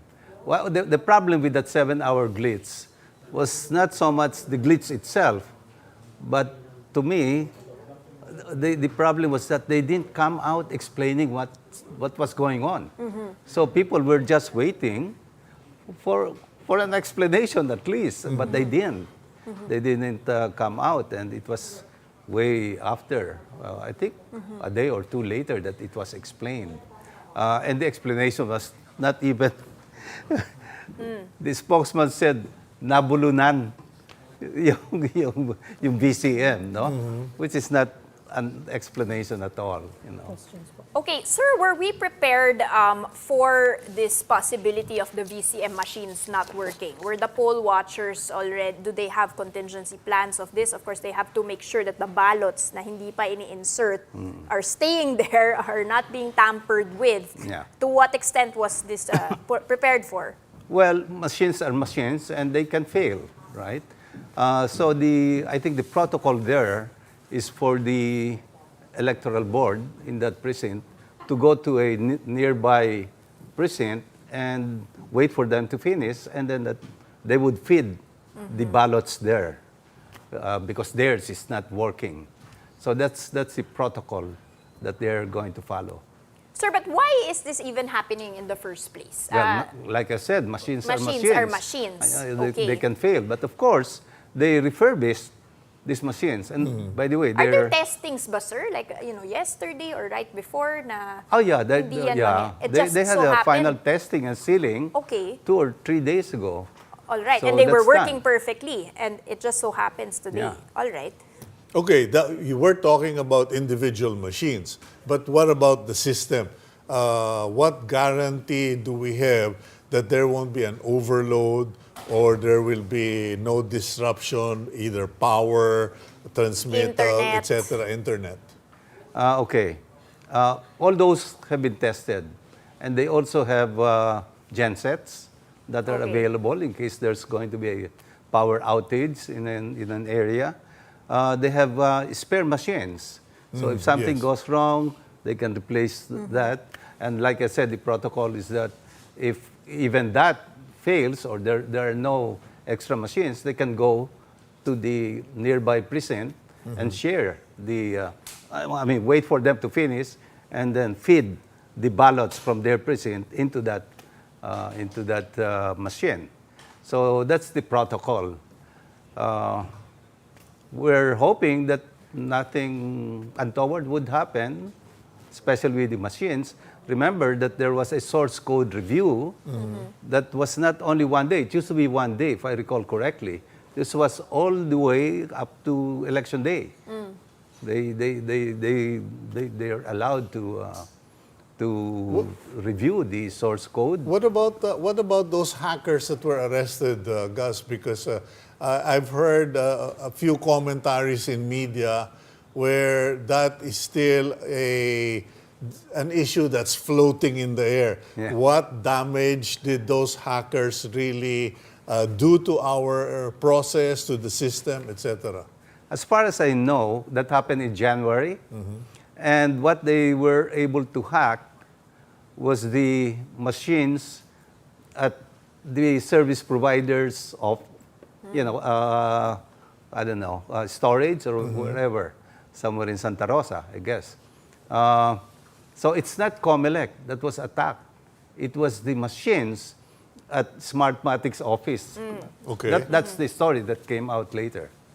Okay. Now, sir, based on what you've been seeing in the news feeds that we've been watching, are you generally satisfied with the process that's going on? What's your assessment of how orderly, how efficient this is, considering, of course, we're still in the middle of a pandemic? Well, I've already voted this morning early. Tell us your experience, sir. I was there way before 6, Okay. 5:30, I think. And there was already a pretty long queue as early as 5:30. Okay. One of the things that I observed is that social distancing was not being observed. Okay. Well, Number you know how one. Filipinos are. They, Pero nakamask naman Nakamask po mga naman. tao. Yeah, Okay. nakamask Nagka-temperature check po ba lahat? meron. Okay. There was a... Strict naman doon. Yeah, a thermostat there and you just, All right. And then what else do they have? After that, then you just take a look at there's a desk and you can find out, where your precinct is. And you can go straight to, in my case, it was at the 3rd floor. So I went there, I only waited maybe a minute when they called me in to vote. There was it's easier when you're a senior because they always give you some That's good. preference. Oo. Yeah. So at least you saw that clearly Oh, being yeah, illustrated yeah. naman. All right. And, what about the other population, sir? Can you say it was as orderly for them as it was for you? Well, at least in our polling place, yes. Okay. Very orderly. But the lines were long because I think many of the voters wanted to vote early. So, 7 o'clock was... That's a good thing. It's good. That everybody wanted to... Excited. Yeah, excited. To vote. Oh, All right. yeah. Going back to the concerns of NAMFREL, what is the focus of your organization? Is it primarily the national elections, or are there hotspots or regions where NAMFREL has taken a more active focus or presence? Well, we have volunteers all over the country, and we're doing two things. It's not so much the poll watching, because there are other citizens' arms that's doing poll watching. But what we're doing now, one of the new things that we're going to do this year, this election, is we're asking the volunteers to take a picture of the election returns, because the election returns, after that's done, is posted at the door of the precincts. And we're asking our volunteers to take a picture of that and then send that over to we have a platform that will accept that. And the idea is to find out whether what is posted at the door, which is supposed to be the correct one, because it just came out from the precinct, will be compared with what we get from the transparency server. Okay. Because we also have access to that. Okay. Danie? We will be going back, of course, to Sir Gus later on to discuss more on the specific voting process and how to, of course, safeguard those votes. But meanwhile, speaking of counting the votes, let's find out which places will be busiest in tallying the election results. All right, our data presenter, Paulo De Rosario, is back with us to tell us more about these vote-rich provinces. Paulo. Danie, thank you. Well, we could use this to show you which are the most vote-rich provinces. But you know what? I want to go to the wall here, the big wall. So we're going to bring up all of the vote-rich provinces around the country. Of course, this is happening outside Manila as well. So we're going to see here in just a while the top 10 vote-rich provinces as well as the top 25 right over here. Let's start off first with the top 10 here. Again, this is besides Metro Manila. Cebu being the number 1 and Cavite number 2. This is no surprise, especially when you consider just how many times our presidential candidates, the vice presidential candidates, visited these particular provinces, with 3.2 million voters in Cebu and Cavite with 2.3 million. We go to the top 25 though, all over the country. And as you see here, the bottom of that top 25 is Albay with 890,000 votes. Everything goes up from there. Mindanao, Visayas, and Luzon.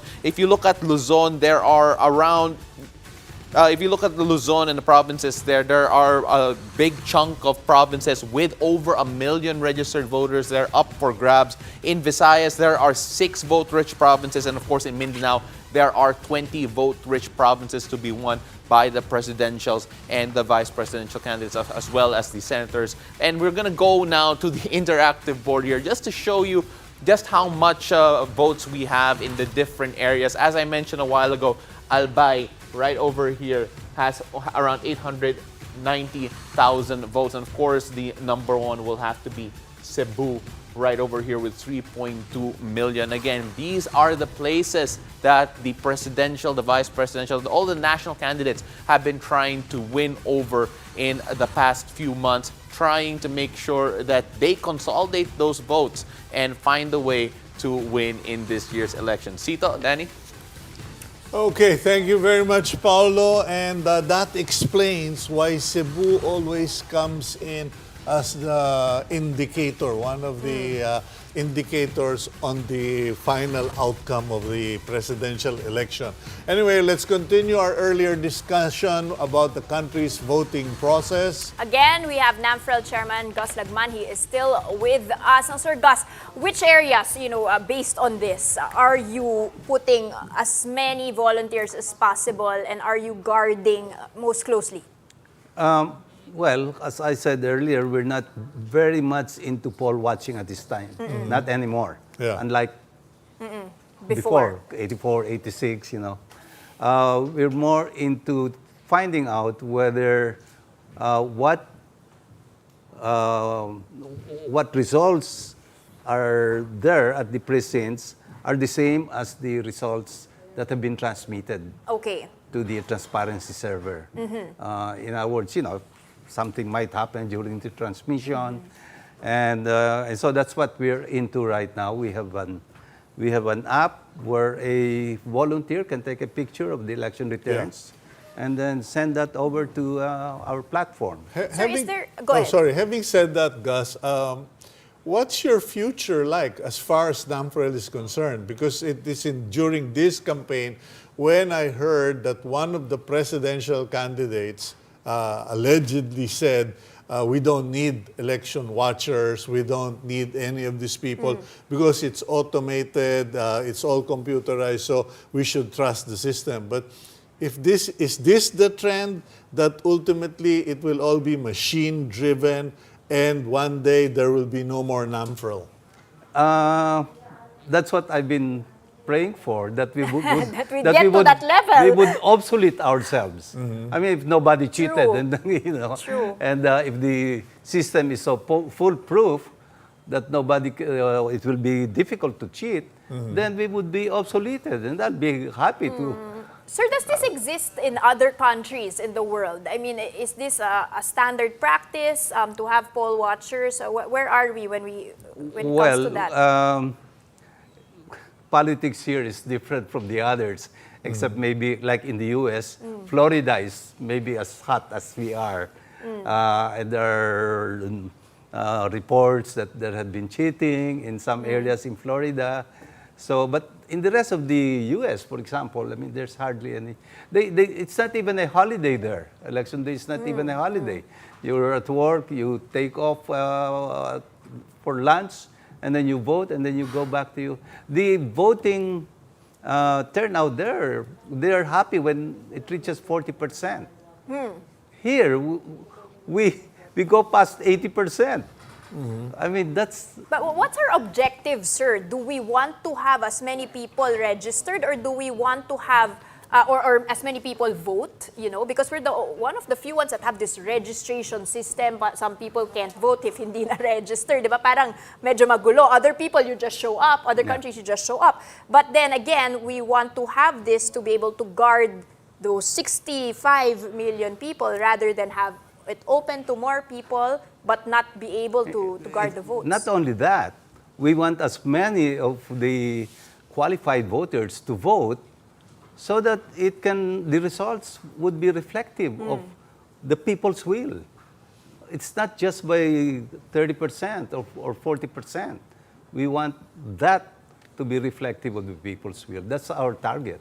Okay, you have 60 million voting or 60 million voters, 80% of 60 million voting, and you're gunning or promoting that the will of the majority be expressed.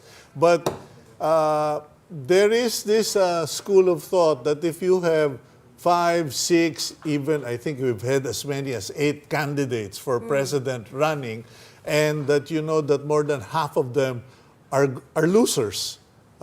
is that not a way of subverting the will of the people? What is NAMPRO's stand on that? Well, we have a problem because that's how the Constitution was was crafted, you know.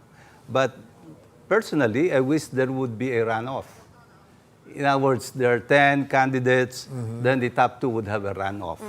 Parang France. Yeah, and the US as well. Mas maganda yun. But that's not in the Constitution, so I guess we can't do that until the Constitution is amended. Is there a way to improve the system of registration to have more number, or are you actually happy with this 67.5 million? Is that representative enough? I guess so. That's pretty high compared to other countries. Yeah. Okay. Even compared to other countries in Asia, as a percentage of the total voting population. Okay, and then 80% of those voting to your end, especially historically in the Philippines, is this a very high turnout year? Well, it's been in that, in that number since 1984. Okay. When, you see, there was martial law, where there were no elections. And we don't count 1978 because that was a controlled, you weren't born yet.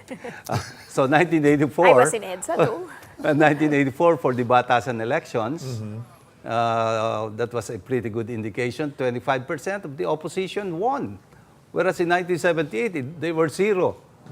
Okay? And in 1986, of course, Cory won. So the opposition won.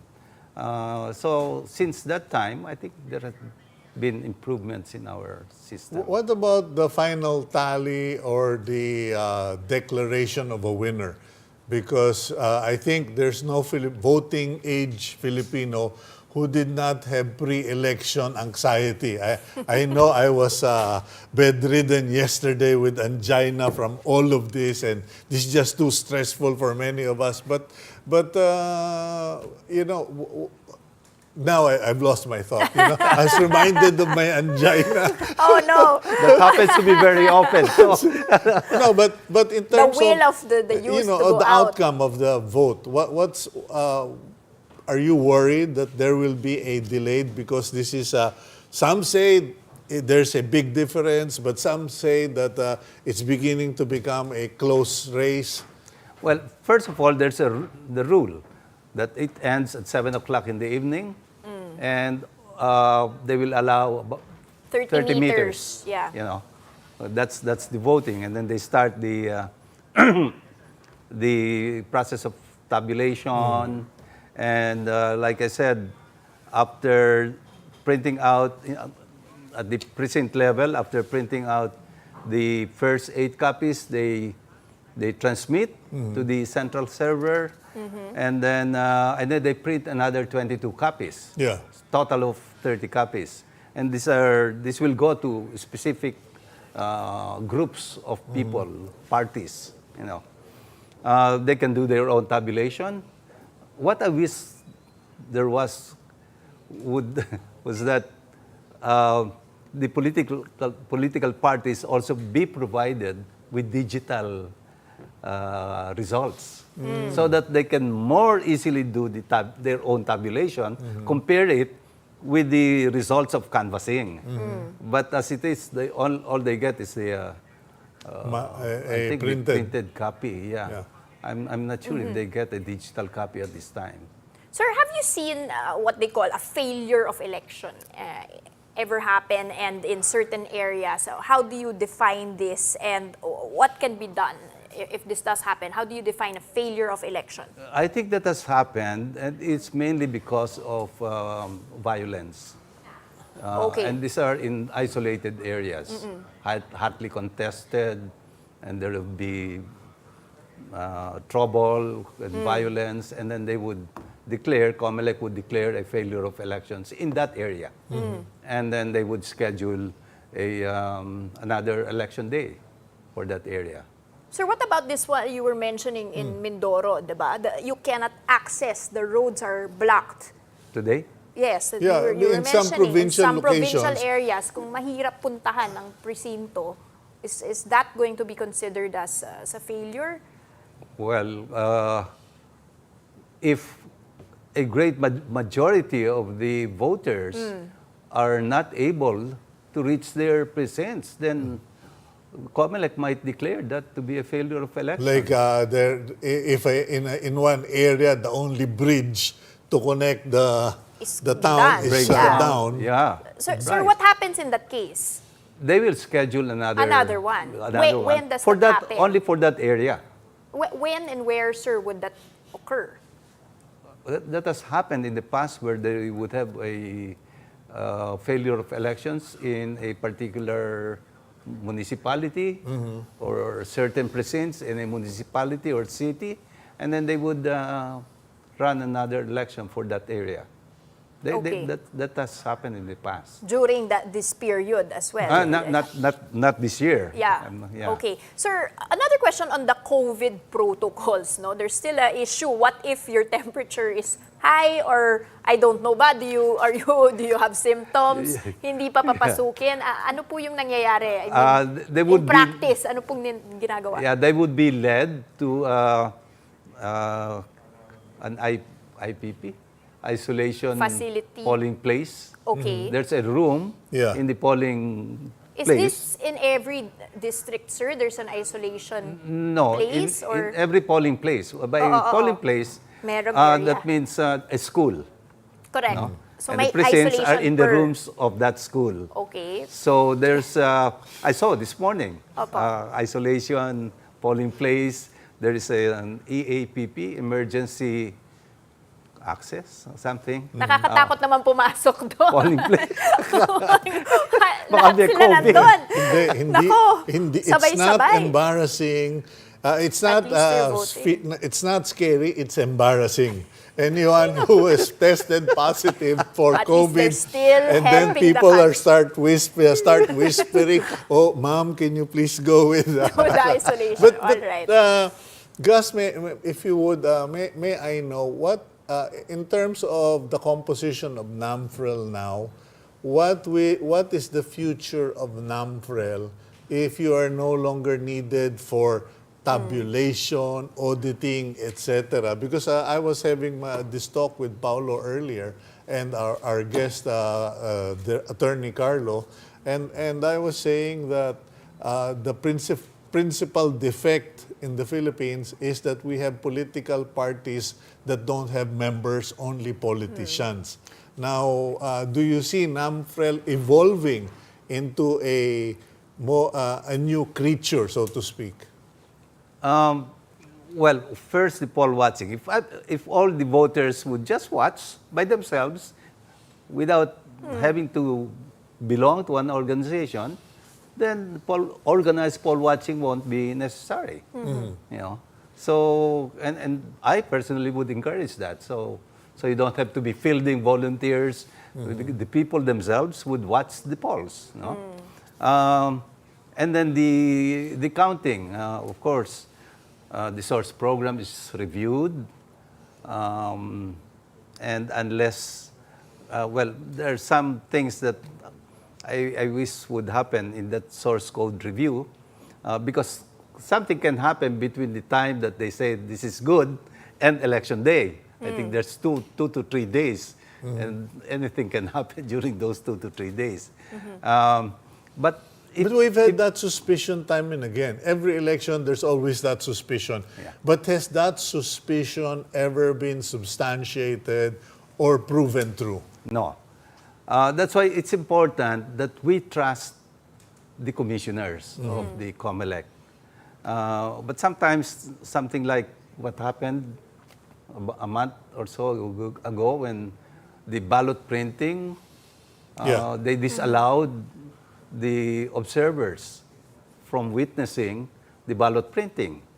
And they were only allowed after 70% of the ballots have already been printed. So those things should not happen. Sir, is it feasible to leave this responsibility fair elections to the general public? I mean, don't we have to be trained to be volunteers and actually go there, go through, many election or voting education before you can actually do this? Yeah. In the U.S., for example, there's no COMELEC. I mean, there's an election body that's organized shortly before the elections. So it's not a permanent agency. Unlike us, we have 6,000 or so employees of the COMELEC, and they're already deployed permanently in their municipalities and cities. Do you support that concept? Yes, because sometimes there's a problem with an organized agency. An election officer might become too close to some of the candidates. And that's why I remember during the time of Chris Monsod, in order to prevent any collusion, he reshuffled the election officers. So nawala yung yung collusion, So you're suggesting that in future elections or whenever possible, that our Commission on Election is just something that you put together before the elections and not a full-time agency? Yes, but we are where we are right now. In an ideal situation. In an ideal situation, but sir, you mentioned po this possibility to take a photo of the polling and then transmit it. You mentioned you have a platform for that. I've heard, I wouldn't say rumors, but I've heard some people saying that this could be a way for citizens, normal citizens, to do it on an app, diba? You go there, you make sure, and then you can illustrate that everybody has seen the same results. Walang nagdagdag ng tally. Is this something that you're working on or have been thinking about? Well, that's a question that we had to respond to. And the app was designed such that it would get, for example, if 45 in that precinct reported this and 5 is different, they would of course choose the 45. Okay. The 45 other reporters, no? So that's how it was designed. That's how it works. Yeah. Okay, so it's something that can be extended to every person. Well, yes. Theoretically, every person, no? Is there a plan for that to be launched or to happen? Well, that's how ours right is now. designed. Okay. Yeah. Now. Okay. But we don't have, not everybody is aware of this platform right now. Well, I think that's posted on social media. So I've heard that. I've heard that time and again. Everybody presumes that everyone is on social media. Because I'm not active there myself, so I don't know. So those on social media would know that there is this possibility actually to be our own poll watcher. Okay, thank you so much. Of course, that was former COMELEC Commissioner and now NAMFREL Chairman Gus Lagman. Now you see on your screens Vice President Leni Robredo preparing to cast her ballot in Camarines Sur.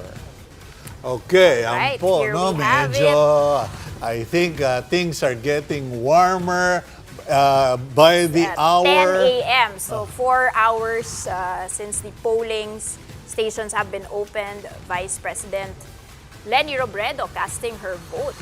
All right, let's see how many people she has around her and whether she will be also giving, a press conference as Sara Duterte did over in Davao City. That's interesting. That's interesting that there are fewer media people covering compared to Davao. Okay. Anyway, stay tuned here on One News as we continue to cover the 2022 national elections. I'm Cito Beltran. And I'm Danie Laurel. Get the latest breakdown of votes and deep dive analyses here from the One News Election Data Monitoring Center. Your next anchors will be Cheryl Cosim and Jay Tarok. We are One News and this is Bilang Pilipino 2022. All sides, all the time.